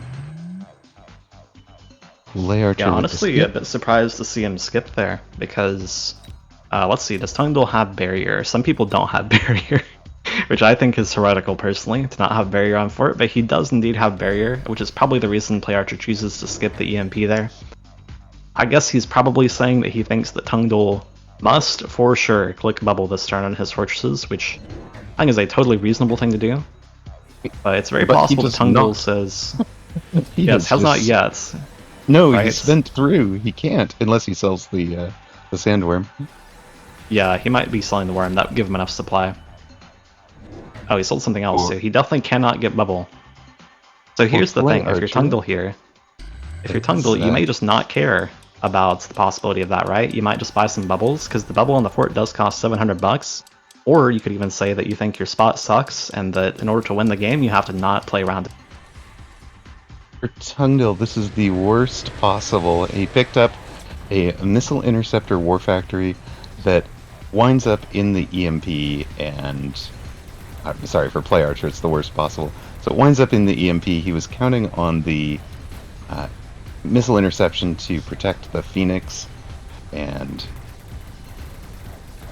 that is... that's just devastating investment for very little gain. Word Absolutely. in from our other match that Amongst has beaten Vic. Amongst over Vic in the other match. Yeah, definitely a really amazing round to Tungdal here, with the EMP on the War Factory, which I'm gonna say probably we did not expect exactly War Factory there in that exact spot on this round, so that is a very fortunate outcome of that EMP for him. Right. Certainly War Factory anti-missile is a strong and a bit common finisher in standard at the moment, but probably we don't expect to exactly hit the War Factory at that. It is his strong side, I will say, so definitely we plan on aiming it there very often. You see an EMP come down again, by the way, so that's Another going to force one. both players Goodness. more shields. Okay, so second War Factory, maybe a non-symmetrical one? A middle one, perhaps? So I guess his plan is to protect his higher level phoenixes with these War Factories. So he has the middle one for the 2 blues and the left side one for the orange and blue phoenix pair. Which probably... Drops barriers over both of them to make sure they don't get EMP'd. And then moves one. Yes. Oh, no, I've already bought the shield, I have to put it back here. Notably, though, the Phoenixes will be losing both their techs, which I guess the shield will get disabled regardless, but PlayArcher's Phoenixes would lose both their techs to this unless he beacons them away from this EMP here. Right. Which he And that beacon might is not be predictable considering. enough that you might want to consider it. Yeah. He's not going to. Does still have Really cell nicely. available. Really nicely placed EMP here from Tungdal, though, because he obviously cannot see this second War Factory, right? But he does happen to clip the shield in the middle, and definitely is going to hit both these Phoenixes. They're not beacons, so super good from him. And we do see the Fang Prod coming through as well against this 0 chaff clear board. So that does not bode well for PlayArcher. I'm going to say Tungdal's probably got it here. Until double or nothing stakes on this match. for the 301 here. Really needs to pull this out, and on the verge of turning it around.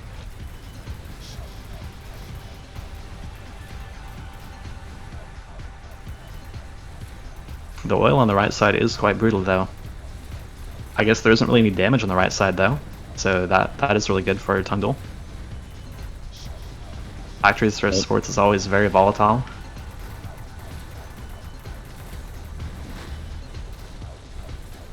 Wow, I think PlayArcher actually got it. Yeah, he definitely did, unless the worm cleans up somehow. Like, left factory is close to dead, but unless it dies, that'll be the game. Second fort is down. There's no AA left. PlayArcher gets it done. The 301 in desperate straits, having lost Jota, xTheConclusion, and Tungdil on the double or nothing. I do believe they are at negative 10 points at this point of the tournament. Illuminati could break even with a win against Dillo, but yeah, they're super close to eliminated. Yeah, definitely. So who does that leave left for 301? We have Illuminati, right? I think he's the only one remaining. Illuminati is the only one left to play. And he is playing Dillo next match, I believe, right? Yeah, that's the upcoming match. That'll be on Rooster's channel. I do think we could stand a clarification, as I know some of the teams have listed some substitutes. I believe the slot is eliminated whether or not there's a substitution, as well as the individual player. So, I believe the 301 could sub somebody else in for Illuminati, but can't bring back Jota, xTheConclusion, or Tungdil by substitution if they're stuck. I believe it works that way as well. And I think we have Dzemp joining us. Hello, Dzemp. Hello, everyone. Hello. Welcome. Nice to hear your voice again. Thanks. How was your game against Bman earlier? Bman is really strong guy, but today I working like Russian spy and see his games. And I see he play today only carry Phoenixes, but he don't have elite on Phoenixes. I don't know why, but I remember it. And when I play, I just buy marksmans and win because Bman don't have elite. I think if he have elite in this game, he maybe win me. Interesting insight. Always cool to hear about scouting and how that affects play for tournaments. I'm sure you probably don't want to leak anything. Looking at his bar, right? That's really neat. Yes. Yeah.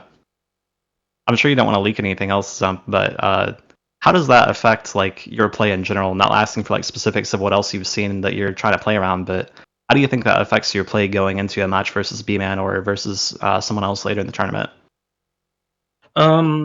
I know how play everyone in this game because this is high MMR players and we know we won everyone.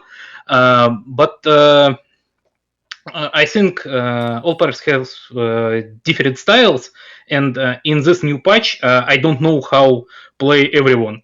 I need a little scouting to prepare for game, but thanks Yesen Big, he prepare matches before, and I know who is my opponent. I think I will prepare to my new opponent before next game. Can you speak a bit about how strong the 401 team is and why you guys chose no substitutes? You're one of the only two teams that has no subs available. I think maybe we prepare our sub, but when we prepare to tournament, everyone say he play all games without problem. So we will see, but now we have. Oh, I'm sorry. I was going to say we will go Iron Man. No subs, no resting. We'll just play it out. Yeah. But now we have 100% win rate. Our guys strong like UFC fighter, smart like pack of mathematics. I think we can win this tournament. Russians strong like bear, always have been. So are you have your double or nothing, and you don't have to tip this or not, but you guys haven't used that yet, right? So you could put it on Steel Sane for this match against Forgotten Arbiter. Is that something that you were thinking of holding for when the team was in trouble, or is it something that you're going to use to just accumulate points now? I use it on Starage game, and he won. Okay, I didn't realize. I didn't say Sarah about it.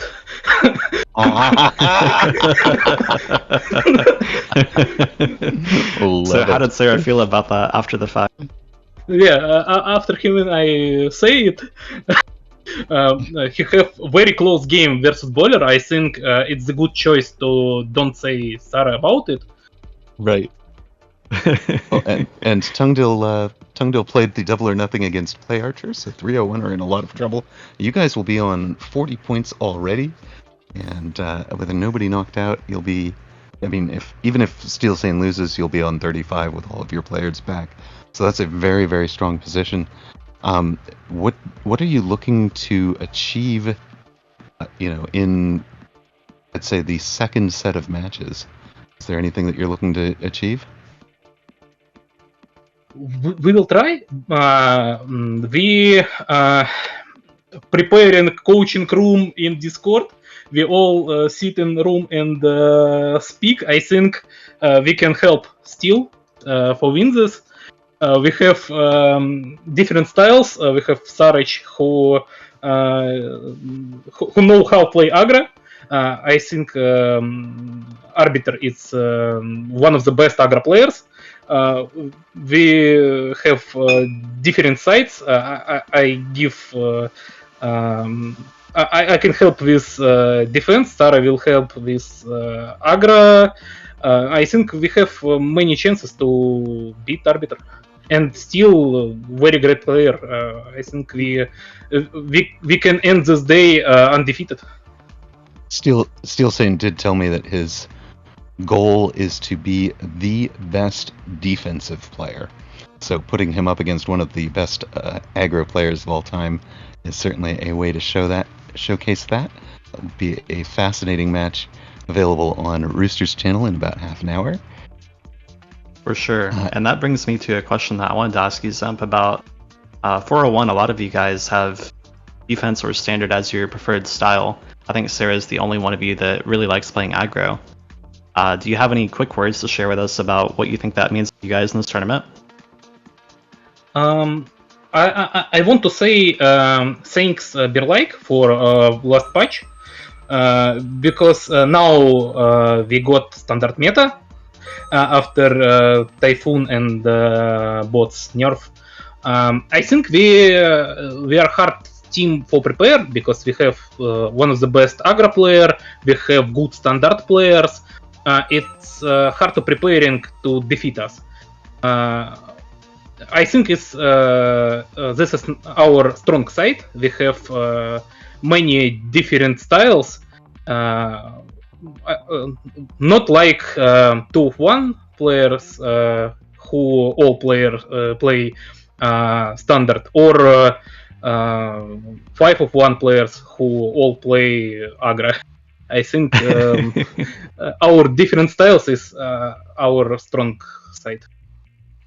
Awesome. Well, I'm excited to see it. Thank you so much for joining us, Dzemp. Any final words? Viewers, fans, anybody like that? I glad to play this tournament. Thank you all viewers for watching. Thanks guys for your comments. I will see your games after tournament with your cast commentarian. Thank you everyone, and good evening. All right, thank you very much, Dzemp. We have our next match starting in about 45 seconds. That will be Sacco against Maitrepeters, so captain of the 501, taking the stage, the first of the 501 matches. On Rooster's channel, concurrently, you'll have Dillo versus Illuminati. So if you are German and you're looking for the last hope for the 301, Illuminati is that against Dillo on the other channel.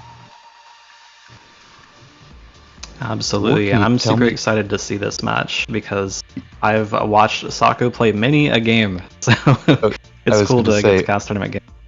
For anybody who hasn't watched Sako, how would you describe him? Unhinged maniac, only plays aggro, and then flip-flops between aggro sucks and standard is OP, but mostly unhinged maniac. He's also very good, very consistent player. Does some unhinged things sometimes for stream. Very consistent player off stream. Very good player overall, obviously. Very highly ranked for a very long time.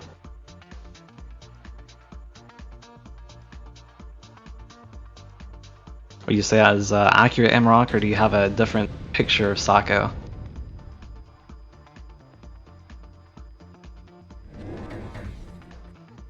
Oh, also looks like we are into the game. They've already made their choices.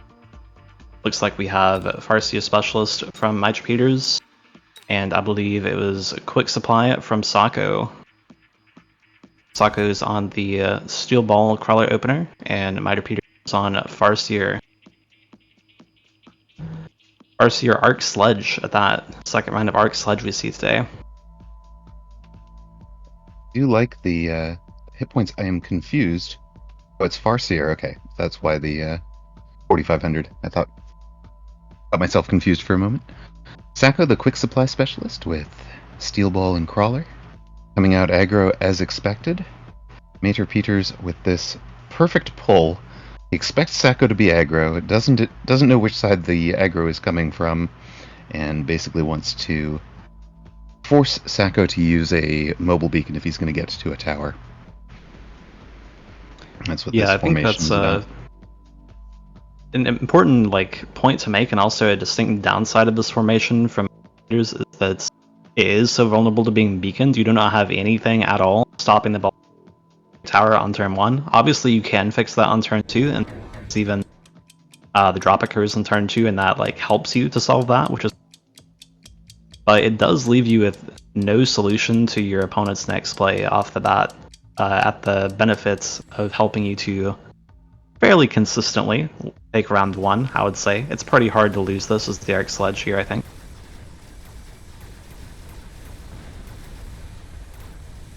But certainly does leave you open to quite a bit on turn 2 and beyond. So in a way I sort of like this play, but I also sort of dislike it for that reason. I personally played as and against both sides of this quite often, and even with that being said, I'm still not really sure who I'd rather be here in this scenario. Yeah. I do think more agency probably lies in the ball player's side, though. Of course, Sako floated his 200, right? He's got that available to react to this formation.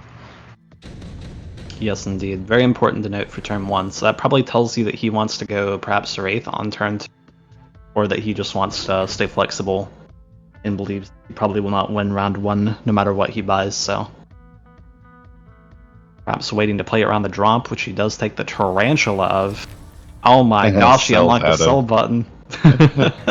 And does go straight for Wraith.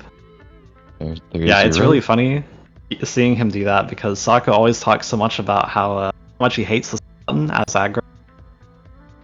That's because he thinks that tempo is so important and selling is negative tempo.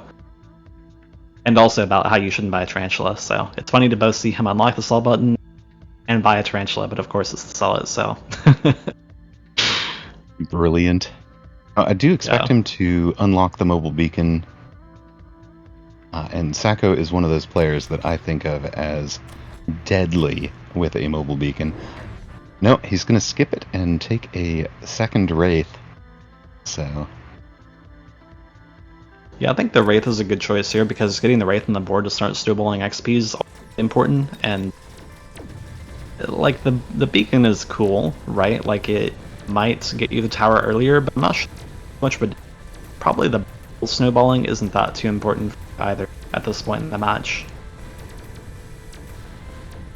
Like, I don't hate the play, but it is quite hard to get the balls to level nowadays after the latest XP nerf, particularly versus a sludge pack. So it may be that Sako is thinking, and this is probably another part of his reasoning for why he would unlock the sell button. He's probably thinking quite a bit about, do I want to sell out of this some against sludge?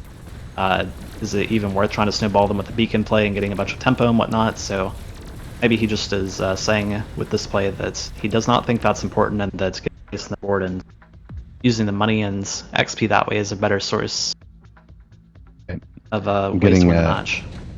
I'm not sure if this is coming through on the main stream, but I'm getting a little bit of network hiccup. I'm not sure if it's between you and me, or between you and the world, or between me and the world. But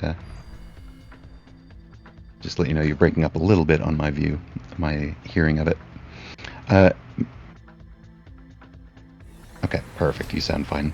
Excellent. Noted. We've got a Wraith with a haste module on the outside now. There's the mobile beacon I wanted to see. Go get that tower. But it comes on round 3, and Farseer actually feels like a pretty solid counter to Wraith to me. In terms of, if the Wraith is out in front, you can get EMP delivered to it. You can turn off the degen beam, or whatever techs it's relying on. And Sako now protecting it with the frontline crawlers. Didn't need to do that last round because the Wraiths would have tanked any missile. But now needs to tank against the Farseer a little bit. Yeah, I completely agree on the Farseer via Wraith points. To me, it even feels so severe that I kind of don't want to be Farseer. Or, sorry, I do not want to be Wraith into Farseer, because I think that the accessibility of the EMP is so easy, and that is so, like, crippling to a Wraith comp to get EMP'd and leave Wraith, especially since range is such a powerful stat on Wraith, as well as being slowed, right? That, like, indirect also sort of reducing its target access.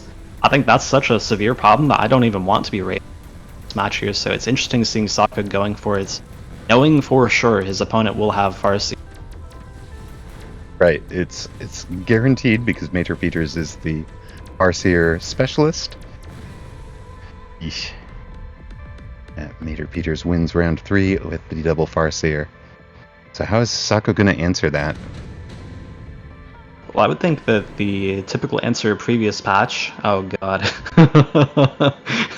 Speaking of the thing I was about to say, so the previous answer, last patch, is probably crawlers. Especially if your opponent does not get fire, but they do get fire. Super extremely bad for Sako. Right. That is not what Yikes. you want to see. Big yikes. So he has, of course, not clicked any text in the Wraiths yet, which is certainly not spelling a good thing for his comp's output at the moment, and definitely just might not ever see him commit any text to them.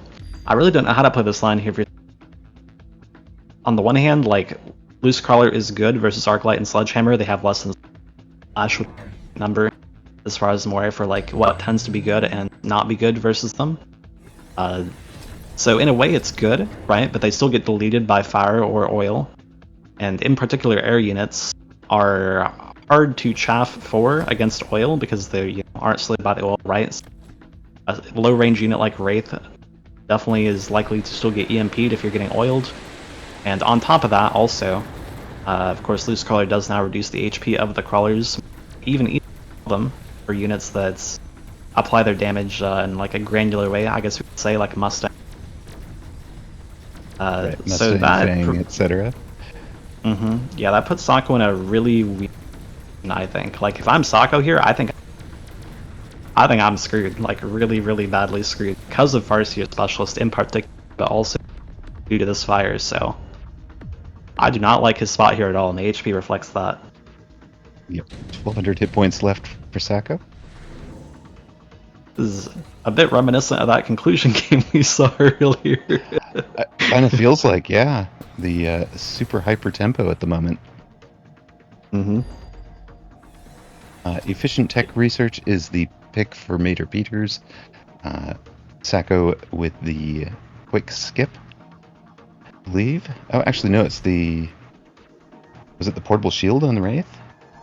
I believe that was last round's. That was last round's pick, yeah. Yeah. Yep.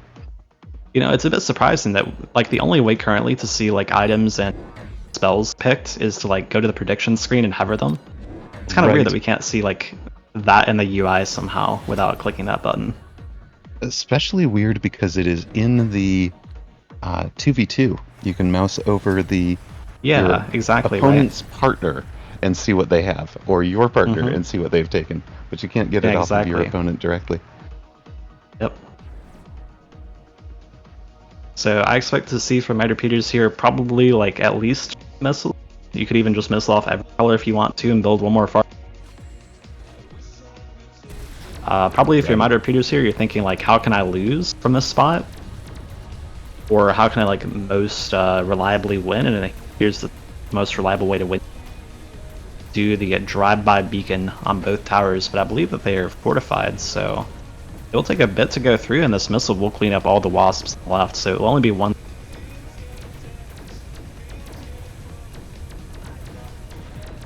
Leveled wraiths are getting a lot of work done. Yeah, this beacon especially is getting a lot of work done. Yeah, the tower debuff kept that one haste muddled wraith alive long enough for the steel balls to clean up, and that protects the other two wraiths. Sako stabilizing and drops Maitrepeters under 4,000 hit points, 3764. Yes, indeed, and I think I'm going to go ahead and say that I really dislike this wasp turn from Maitrepeters. I think, like I said, if he just missiles off and buys 0 or 2, I really struggle to see how he loses the rounds, but a way that we could lose the round is trying to towers rather than adding more supply to the part of the board that's being resolved rather quickly, right? So I feel like he might have thrown the game a little bit there at that play. But we'll see if Sako can bring it back with the advanced powertrain, which is probably rather good in this. I love advanced powertrain, even from standard, and all the more so from an aggro position. I know Sako does too. For sure. The choo-choo train, as they call it. Very cute name, but... Give me 3 of them. Let's go. Yeah, absolutely. New mobile beacon for the wasps. Oh my gosh, this is a 23 meter a second wraith about zooming. I love it. Haste module, speed, temp speed off the tower. It'll outrun your crawlers. It'll run your crawlers down from behind and to destroy them. Yes, indeed. And also a bit surprising, I want to point out, Sako does go for them. Not see EMP on. Great. Oh, actually, I'm sorry. We never clicked EMP in the first place. No, he's never taken it. Wow, he didn't even click it preemptively. I just assumed it would happen. I thought the UI was not shut. I'd figured for 100 for sure, right? Yeah, even just the slow. Emrock, I think we're having a bit of connectivity issues, so I'll be right back. Yeah, I thought I could hear that coming. So apparently I am taking over full casting duties. Yeswin will be responsible for the camera, since I'm not in Parsec at the moment. But we've got Sako cleaning up 3 wraiths. Will be 900 hit points of damage. Maitrepeters is down to 2859, and the wraiths coming good. Sako committed to them. Now the question is, can Maitrepeters stop them? And I think the answer to that is he's got to click EMP on the Farseers, and he has to missile out the lead chaff. Just missile out these 4 crawlers so that you can get instant locks on the wraiths and let your Farseers do the work. Instead, it's going to be a pair of wraiths of his own. He sells out of the... he's going to double tack them, so range and field maintenance, and also field maintenance on the sledges.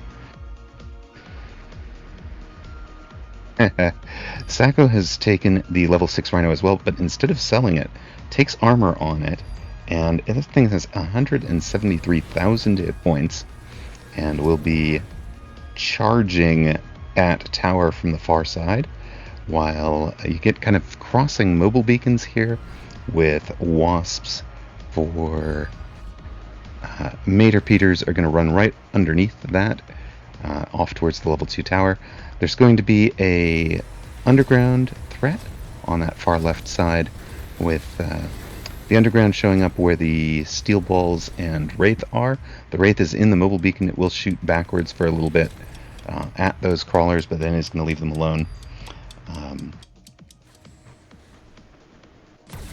A fascinating round. I cannot tell you which way this is going to go. This is incredible. Alright, the Wraith above all of that, getting the job done for Sacco. On the near side, the one healing Wraith is just going to heal through everything. And takes a moment, but the level 6 Rhino does get a tower, but it can't kill a healing Wraith. Can Sacco's Wraiths get it done during tower debuff? The answer appears to be no.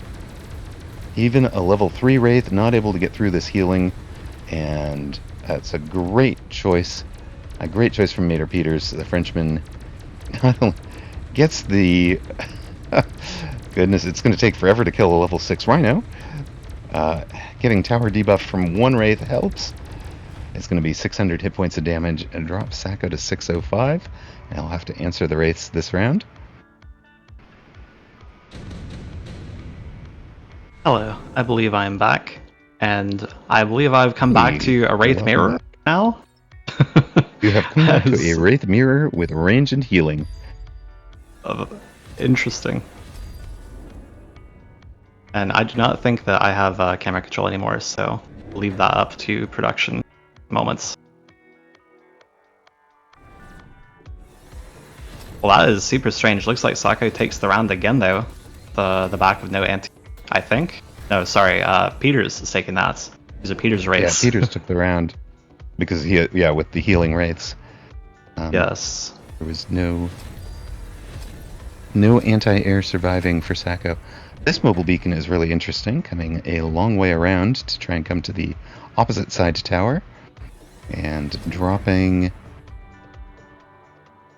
the electromagnetic impact right into the at least one of those healing Wraiths. Can't get both of them.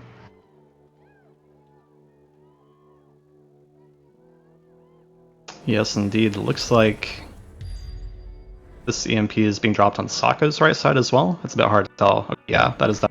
Yeah, it's hitting the replicate, or the mechanical division steel balls, and the level 3 haste module guy. Yeah, it is a bit hard to tell because the icon is underneath it. It's like, is this a drop that happened?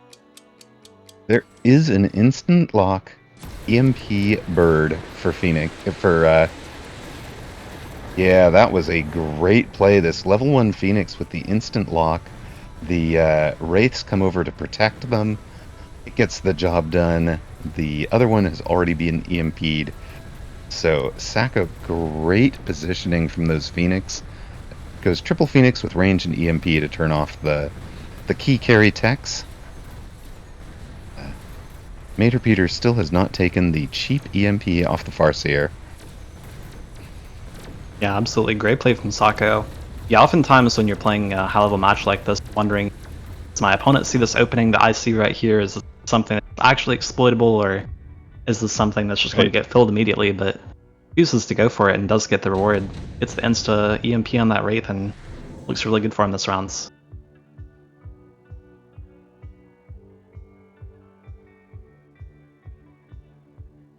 A lot of very potentially impactful drops here. The triple blue Mustang especially extremely strong. Definitely disallows Sacco from going loose crawler here. Probably both sides, and both sides look to agree that the blue Saber is the correct choice. We're even flanking with the blue Saber, oh my gosh.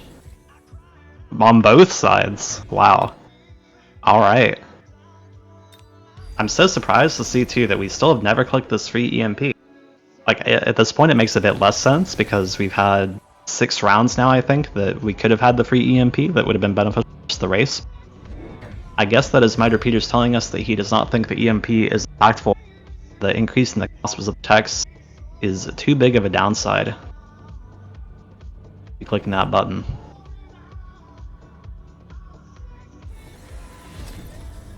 And we do see, of course, on the board the reason why that might be taken down. Photon B, Overlord / boats. You can get ground EMP from your own Photon boat. Farseers. Yes. And so he will be Still disallowing Sako from EMP. Still no EMP for his Farseers. Yep. Sako's the one that clicked EMP in this match first somehow. Very strange 250 cost occurrences. EMP, and we don't want it. I mean, hey, am honestly, so sometimes not doing something is more powerful than it, you know? Like, imagine the mental stun like Sako is suffering from his opponent not clicking the EMP. He's like, do I commit to do something else? What's going on? Whereas if you just click the EMP, then it's very straightforward, right? You can certainly make the argument. I think it might be out gamesmanshipping yourself if you don't win with it. And right now it's not winning, but there are still some surviving Wasps on the far side, still some surviving Farseers, and it is enough to win. Maitrepeters gets the win over Sako in 501's first game. Sako had a double or nothing in on this match, and as the 501 team captain made the choice to back himself, and therefore the 501 are at -10 hit points, or -10 points even, not hit points.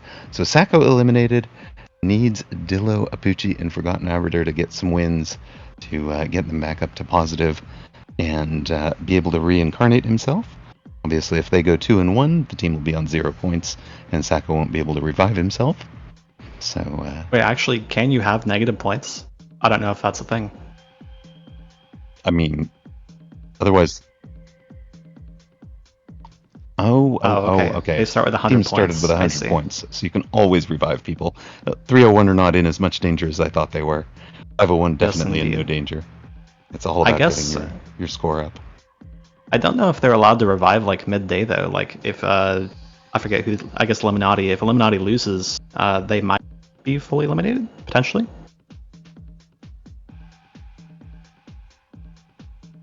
You can revive between rounds. So 301 is not in any danger then, I believe, is what that should tell us, since they do start with 100 points and are allowed to revive between. So even It'd be on 80 hit points, or 80 points after reviving. Ooh, so actually, Illuminati is in danger. If all 4 players are eliminated, the team is disqualified at that point. So, big stakes for the 301 in that match. And see if we can find it. Where is it? Has that match ended?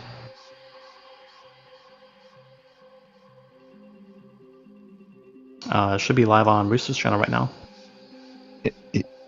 It is over. Dillo has beaten Illuminati.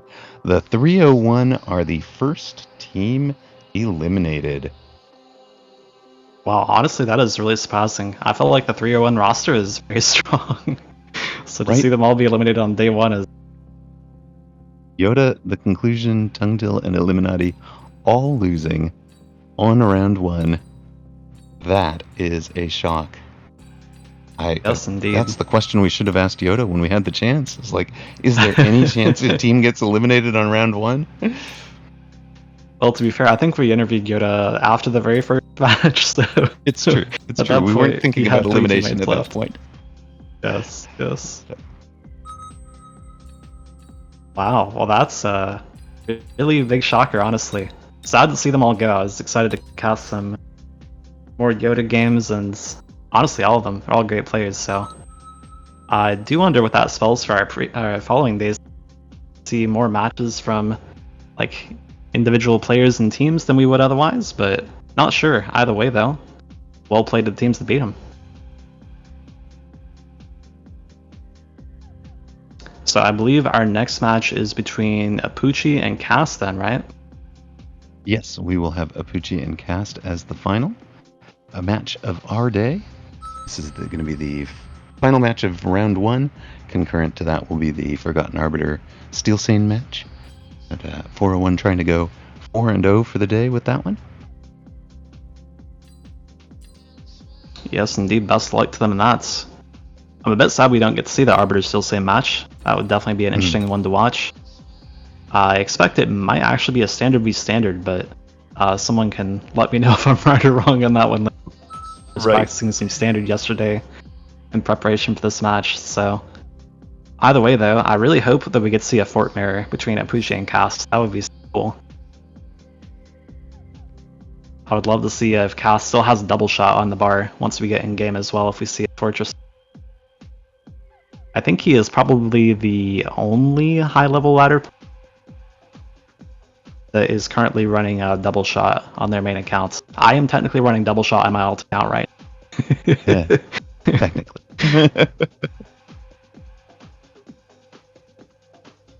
So we will be introducing French team captain Masao in one moment. We'll definitely get to ask the question about whether or not there was any question there was going to be a elimination on round 1. Yes, indeed. And hello, Masao. Hi. Hello, welcome. Yeah. So, Masao, how are you feeling after that game that you had versus Red Hair earlier? How was that for you? Except the misclick. It was a misclick. It was fine. But yeah, that misclick was quite terrifying. It's terrifying. I was like, oh no, not like this, please. But it turns out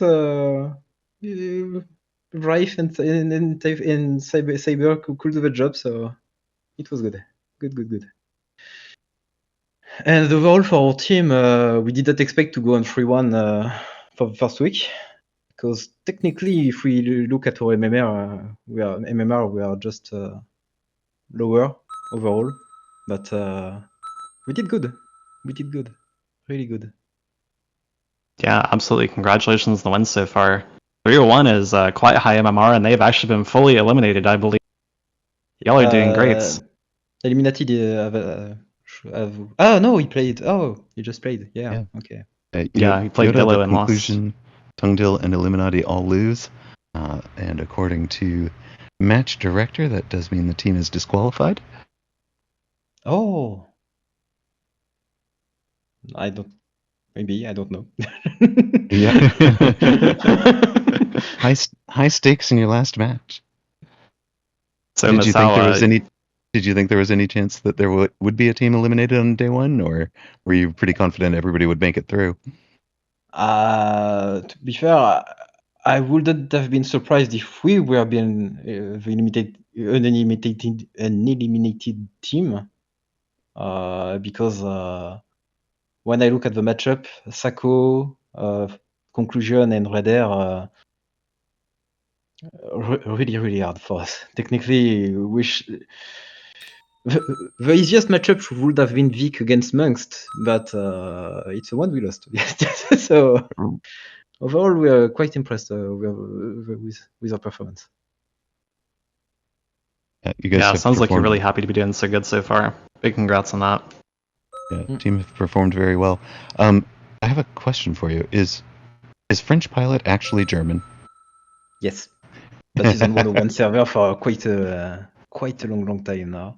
Fair enough. Is he a French speaker? Not at all. Nah. So you guys have confirmed the very first poaching of a high-level player by region Dzemp. Okay, excellent. Well, So what is the lore on him being named French Palette and 101 server? Technically, I have no idea. I should ask him. We did not know. You'll have to tell us. I know him just since we started to create this team, because I was like, look at the MMR on 101. Me, Maitrepeters, French Pilot. I need to find him. right. And yeah, French Understandable. Pilot is NT 2000. Yeah. All right. Anything you'd like to say to your fans? I think I'm on stream right now, so. I was going to say, if you've got anything you wanted to say in French to the audience, go ahead, Ah go crazy. merci pour le soutien en tout cas. Hein. Là, c'était.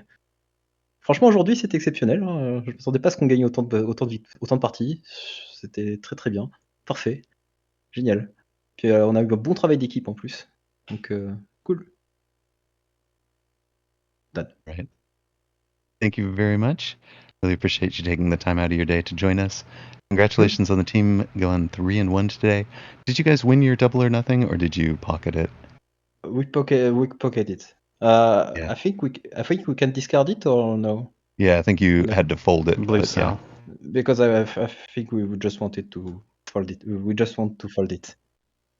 Right. Thank you. Our last match of the day will feature Cast against Apooche. Cast, of course, winner of the DreamHack tournament, the all-time money leader in Mechabellum history. Apooche, a winner of the Dev Pro tournament, which might have been the Lunch Clash tournament, which might have been the biggest stakes tournament in terms of number of high-quality players. We're just coming off of that win last week, and also the European Advanced Group 1 runner-up last week. Looks like Cast on your side, a marksman specialist with a sledge and crawler start. Apooche on the far side, typhoon specialist with a crawler and sledgehammer start. Actually, Fang sledge start with crawlers behind. So Apooche expecting a headbutt, apparently, and willing to just put himself right up on the line with this. Yes, indeed. And also, before we get into this match, we'll let production have camera for this again. We are not able to get that working this match, but it does indeed looks like we're going to have a nice headbutt here between Apooche. Apooche is Typhoon spec of notes, which at least last patch looked really, really good in headbutts. Right. Excited to see if he goes to that angle, and maybe we could even see Typhoon boats post nerf. Who knows? We'll see. Production, I will take camera control there.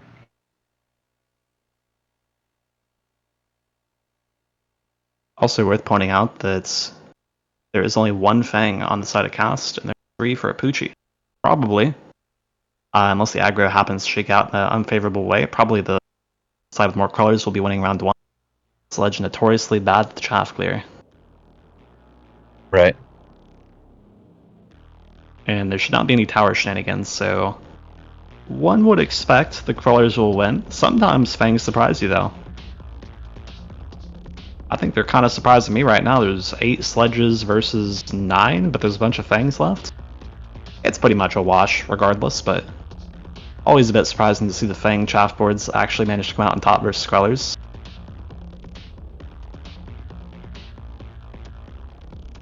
Also, between these two players, Apooche does not have EMP on the sledge bar, if that ends up mattering. It does.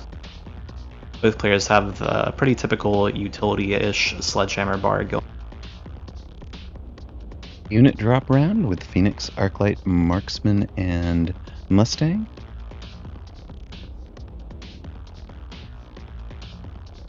Yeah, I'm not really sure what you want here for either player. I think the Phoenix is always good.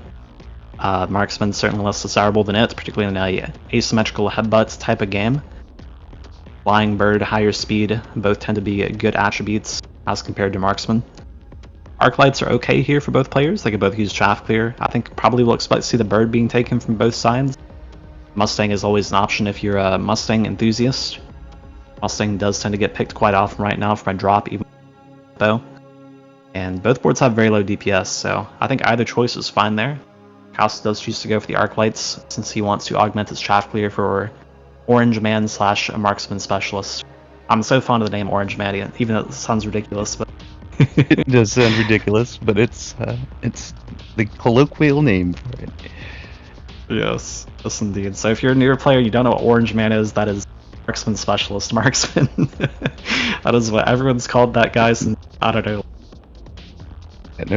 Nobody is making political references with that. Yeah, to be clear, it was just referring to the Mechabellum units. Crawler flank from cast in the back corner here. Looks like it's going to be relatively unanswered. It pulls about... this is one of the reasons for that horizontal placement of crawlers back there. You'll pull about 2/3 of that pack out to the flank, which will not win the flank, but it'll delay them a long time and buy enough time that most of the fight will have happened before the crawler flank arrives, and you still had some of your chaff arrive into the main fight. Yeah, one thing I've noted about that too is that these headbutt matches tend to be like resolving in such a way that flank plays don't matter at all. So in a way I kind of dislike seeing this play, but I think it's important to make the distinction that this is a sledgehammer v sledgehammer match. So regardless of how fast you think headbutt resolves, that doesn't mean anything, because we're playing sledges. We don't do any damage. We're just sitting here in a line shooting a good like 50 seconds for the round's over. So the crawler flank does come through, and that does resolve the round for cast. So good read from him that the match will take so long, even though headbutt normally doesn't. It does a lot of damage to Apooche with it. Right, this level 2 Arclight on the left, I believe, was the up damage dealer for cast. So good choice on taking the Arclights. Clears up the chaff issue, the chaff v chaff issue.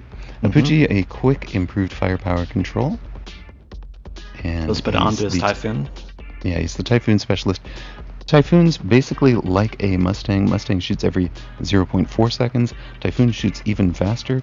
2 guns every 0.2 seconds. So improved firepower, just as good on a Typhoon as it is on any other unit.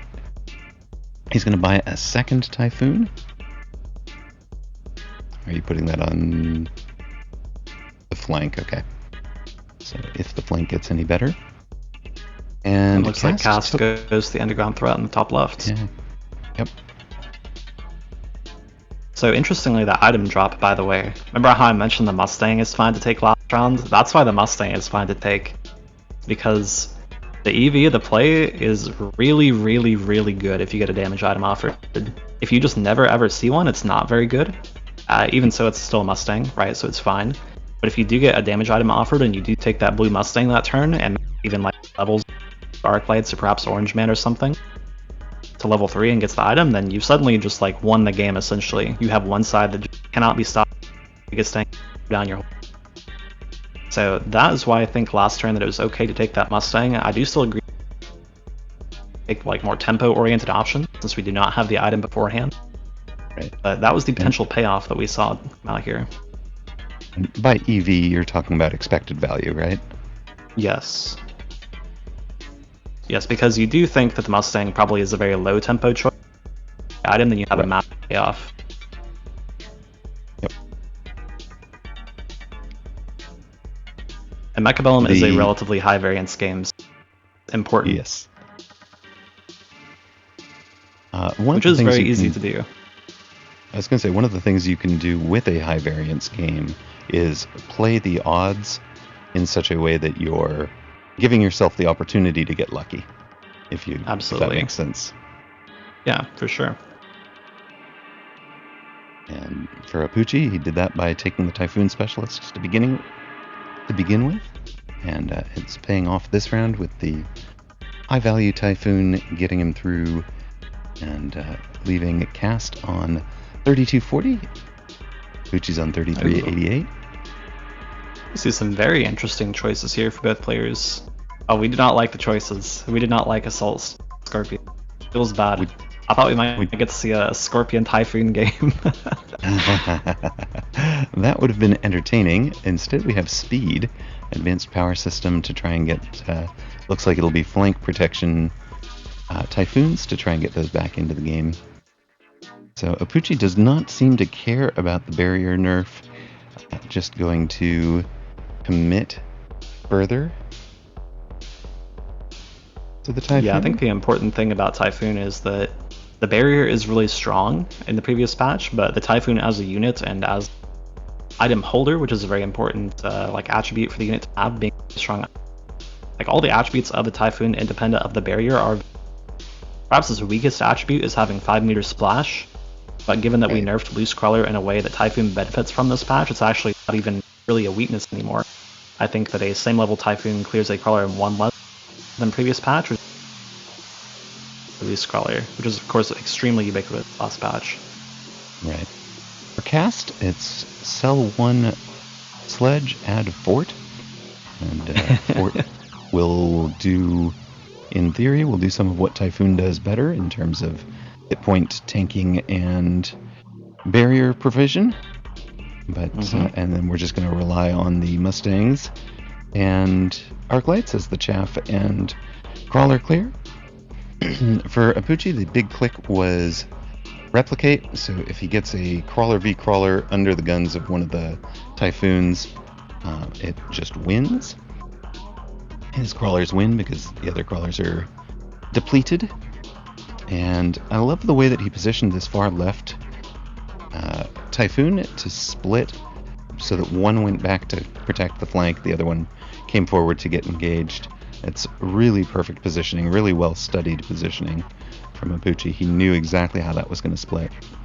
And it pays off big with both the replicate and the Typhoons doing 300 hit point damage. Cast is down to 1629. We've got 3388 for Apooche, and we get the round 5 unit drop. Yes, indeed. We see the instant Scorpions from Apooche. It makes tons and tons of sense for his Fortress pick, and as well as the Mustang. Kind of okay. It's not too bad. Definitely a big nod to how we clear Fortress is picking up the cast. Probably ends up taking the Sandworm and selling it. I would imagine he does. Well, I think the Rhinos are like a potential consideration, perhaps on the flanks. Perhaps a bit aggressive, we'll say, for his HP total, but it's a possibility. And the Scorpions also, and even Chaff to a lesser extent. I joke about it all the time, but like this thing saying heavy anti-swarm robot on the Scorpion, like that's not actually that much of a meme. It does have 15-meter splash, so to some extent it is clear, even though it sounds ridiculous. And the swarms that it clears, to be clear, are kind of intended to be swarms of steel balls, swarms of, swarms of sledgehammer, etc. That get produced off of production war factory, but it can do the job against other huge swarms, like when you get that giant pocket of 4 or 5 replicated crawlers or something. The Scorpion will delete huge swaths of it.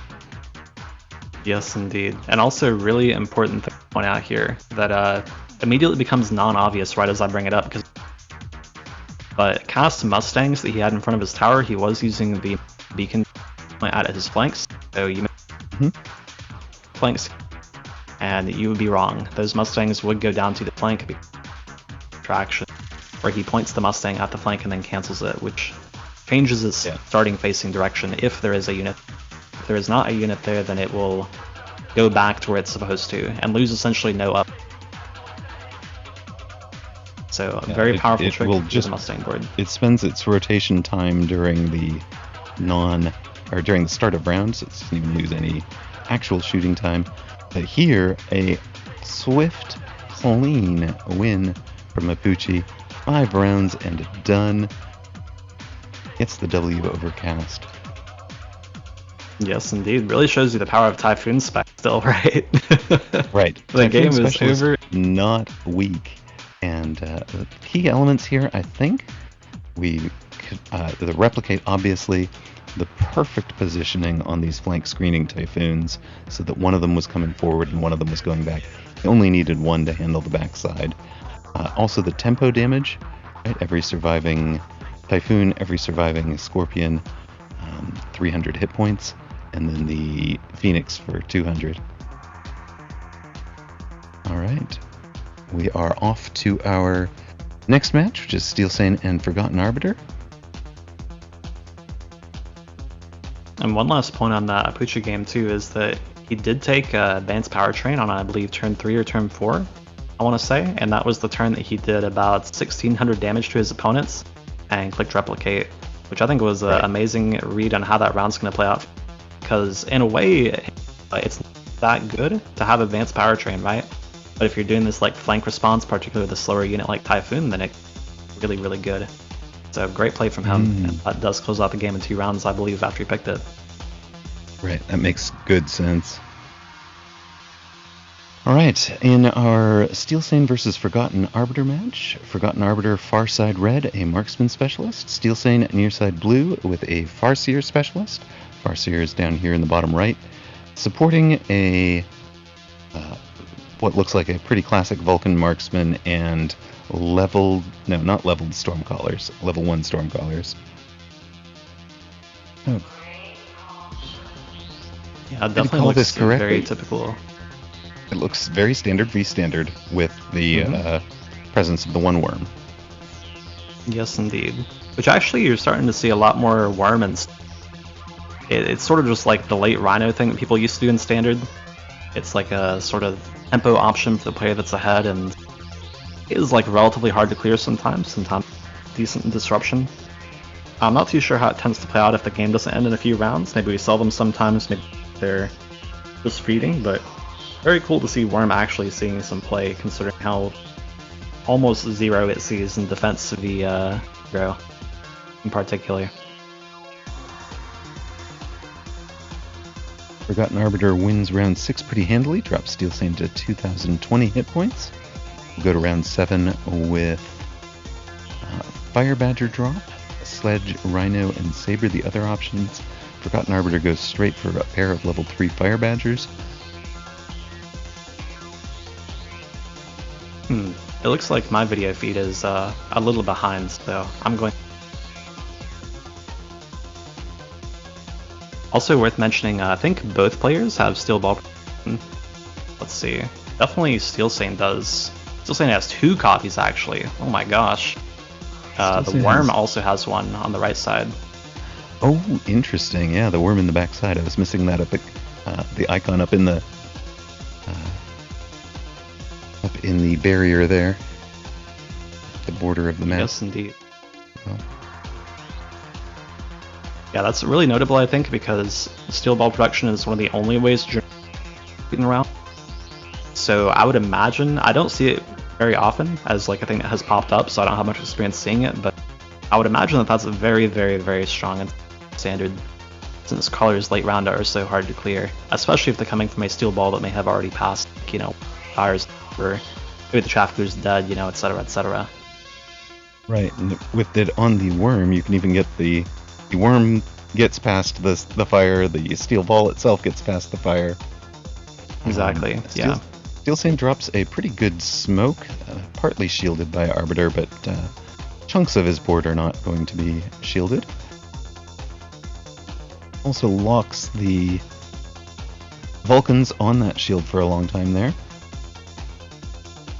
Oh, also important to note, Steel Sane actually does not even have mechanical division on his steel.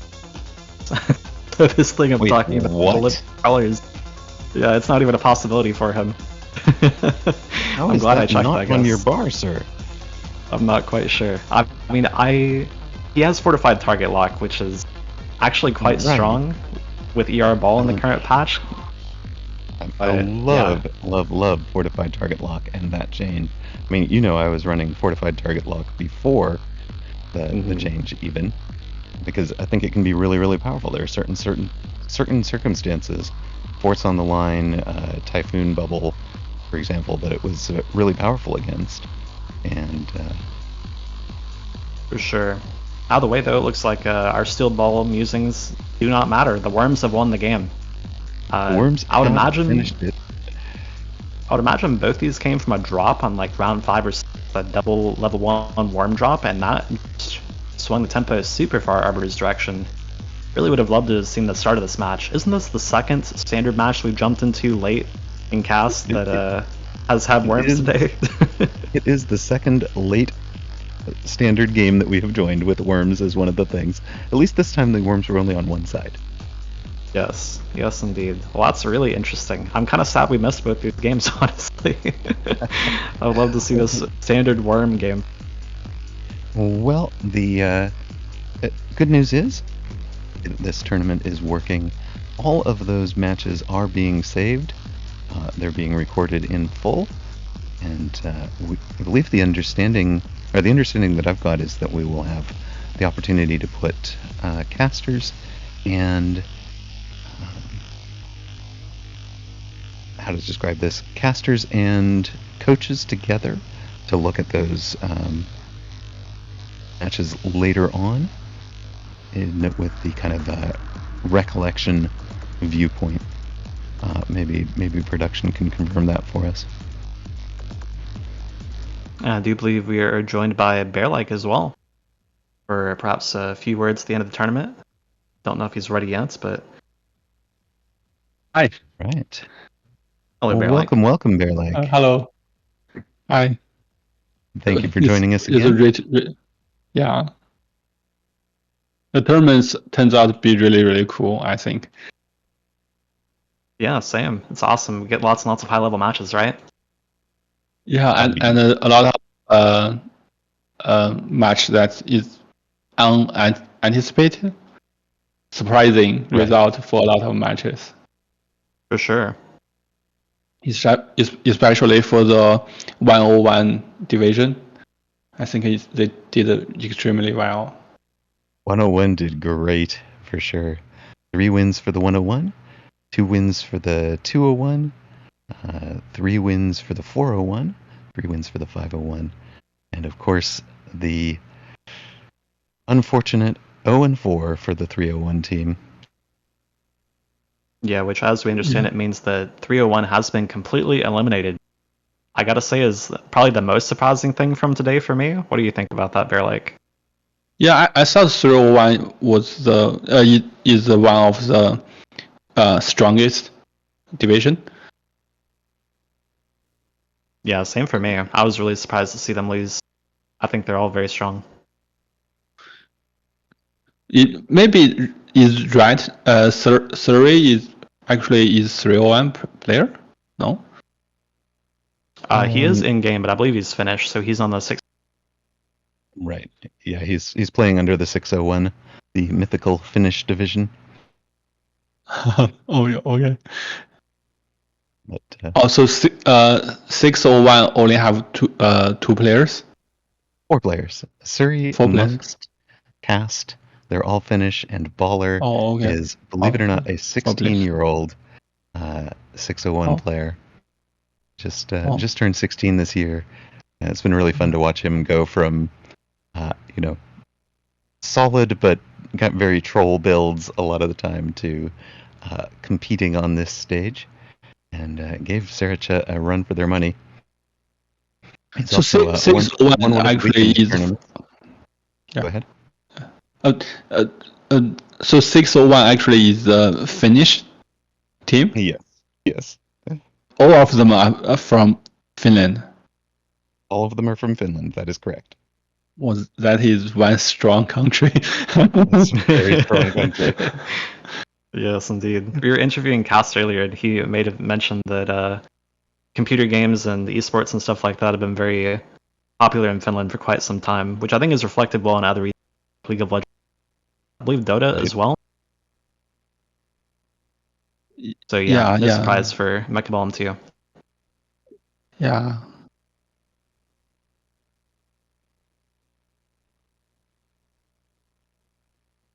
And I believe we'll have Mr. Sako joining us in a second.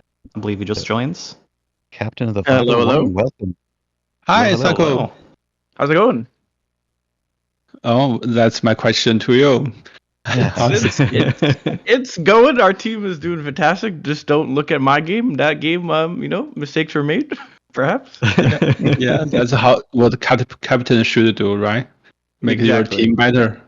But wasting a voucher on the game and then losing, also not recommended. You just set yourself on the higher difficulty level. That's all. You see, I took the pressure away from my teammates so they could perform. It was all calculated. Yeah, of course. I do think there was some gamesmanship around where those were placed. For example, I think the 301 were trying to put extra pressure on PlayArcher by taking it in the Tungdil versus PlayArcher match. It didn't pay off for them, obviously, but Did you have thoughts about that? As far as like, was there an opponent that your team was facing that you thought was the most vulnerable to pressure, or were you just the most confident in yourself? I think we were more or less confident in most matchups, and I mean, I think we could have put a voucher on, let's say, a majority of the matches, but I just decided to go for it, Fair and enough. unfortunately, it did not pay off. Yeah. I may have made mistakes. I think my round 1 purchase was what cost me the game, and then obviously EMP Bird instead of Char Shot Bird was another mistake. But what can you do? Interested to see you go into Wraith knowing that there was Farseer on the board, because I felt like Farseer was a pretty solid counter to it, and then of course he never took EMP on it.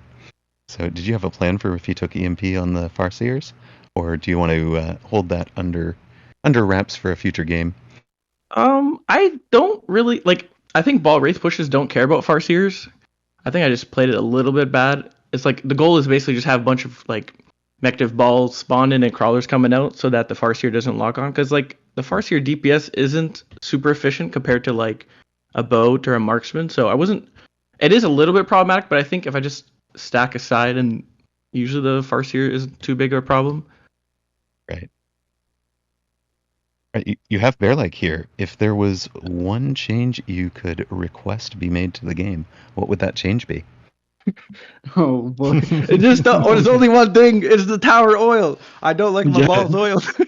But like I get why it's there. But that's every time I try to play aggro, I get oiled, and then I'm sad. Yeah, I predicted that answer. Yeah, it's a funny question. I think it's an obvious. Like I don't even have to answer. People know the tower oil, but I get why it's there. I see your portrait. So I want the tower to go boom boom. It's that simple. That's all I want. I just want to go get towers. Exactly. Yeah. This tournament turns out to be really great. I think this format is really interesting here.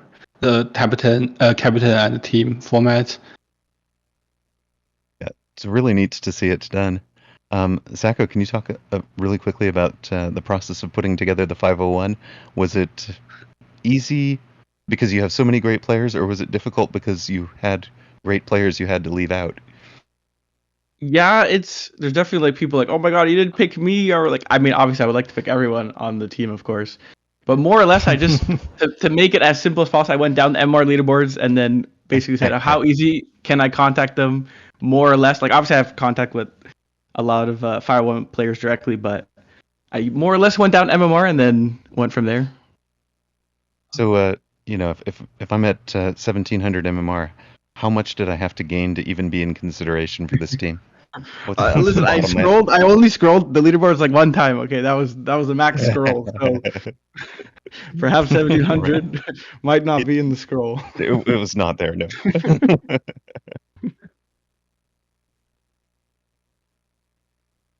All right, Sako, you have anything you want to say to the fans, or anything you want to conclude with? Not much. It's a great tournament. It's very fun that it was put together by One Big and team, and I'm excited to be a part of it and continue.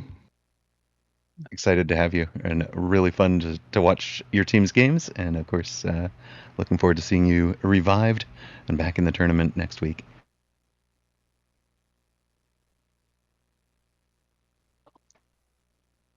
All right, I'm going to hand over to Time. Got it.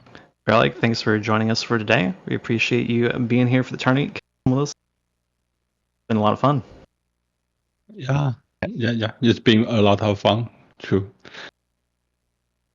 Really do appreciate you making the time to join us here and for the Lunch Clash tournament. That was a ton of fun.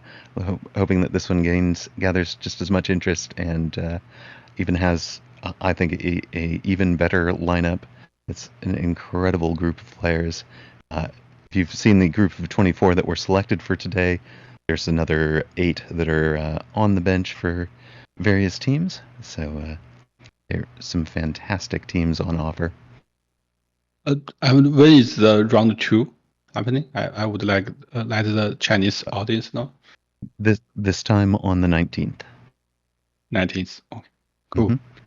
I will let them know. 19th. All right. Yeah, I believe it's every Saturday for the next month. I believe 4 rounds total. So this being the first in the next 3 Saturdays following this. Oh, cool. So I'm really grateful for Yes Win Big to organize the tournament, and I'm really grateful for you guys being here to cast the game. And I think Amarok actually organized another tournament for Mechabellum before, so we as a developer are very grateful for such great support from the community. We are really grateful for your effort. Thank you. I think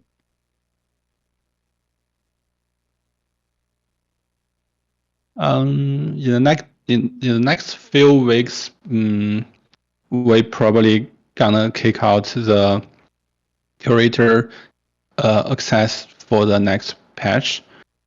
There will be the next big patch will have a new unit, and I think next month we will have a new unit.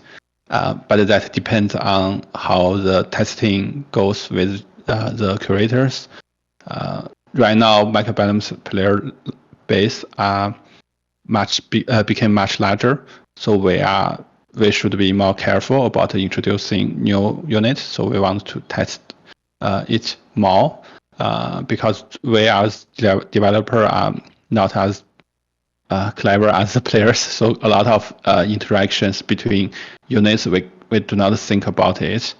So we actually relying on testing and the curators to give us suggestions of the new units. So yes, the next big thing, the next big thing for Mechabellum for the is the next new unit. Yeah. It's funny. Cat Samu in my chat says, "Oh, so Amarok's going to disappear soon to test with the new unit." It is so true. Has it been helpful to you to have the testing feedback and the bug feedback from the player base the way that we've been doing? Can you speak to that? It's extremely helpful. It helps a lot to know what you guys think about the unit, the interactions, and what it will affect the meta. And there's also a lot of localization issues. We, as a non-native English speaker, simply cannot see the issues there, but you guys can. So that's been helping us a lot too. But mainly it's for the QL features and for the balance issues. We learn a lot from your feedback. Yeah.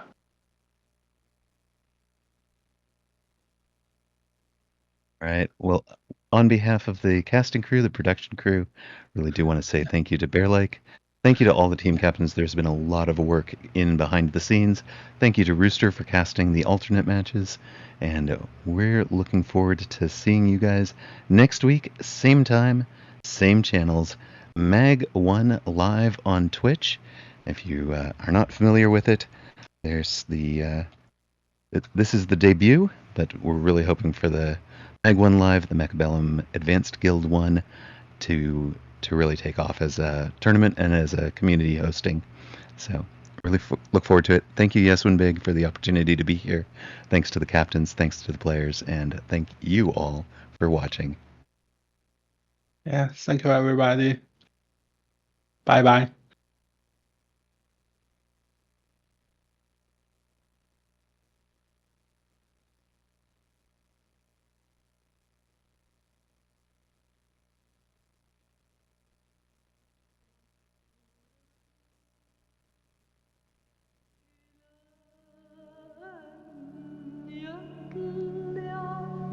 وينظر الرب من السماء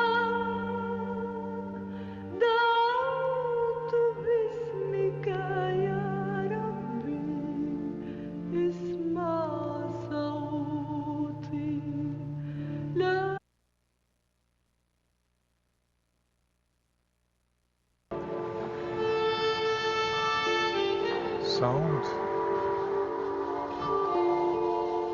Close. Very close to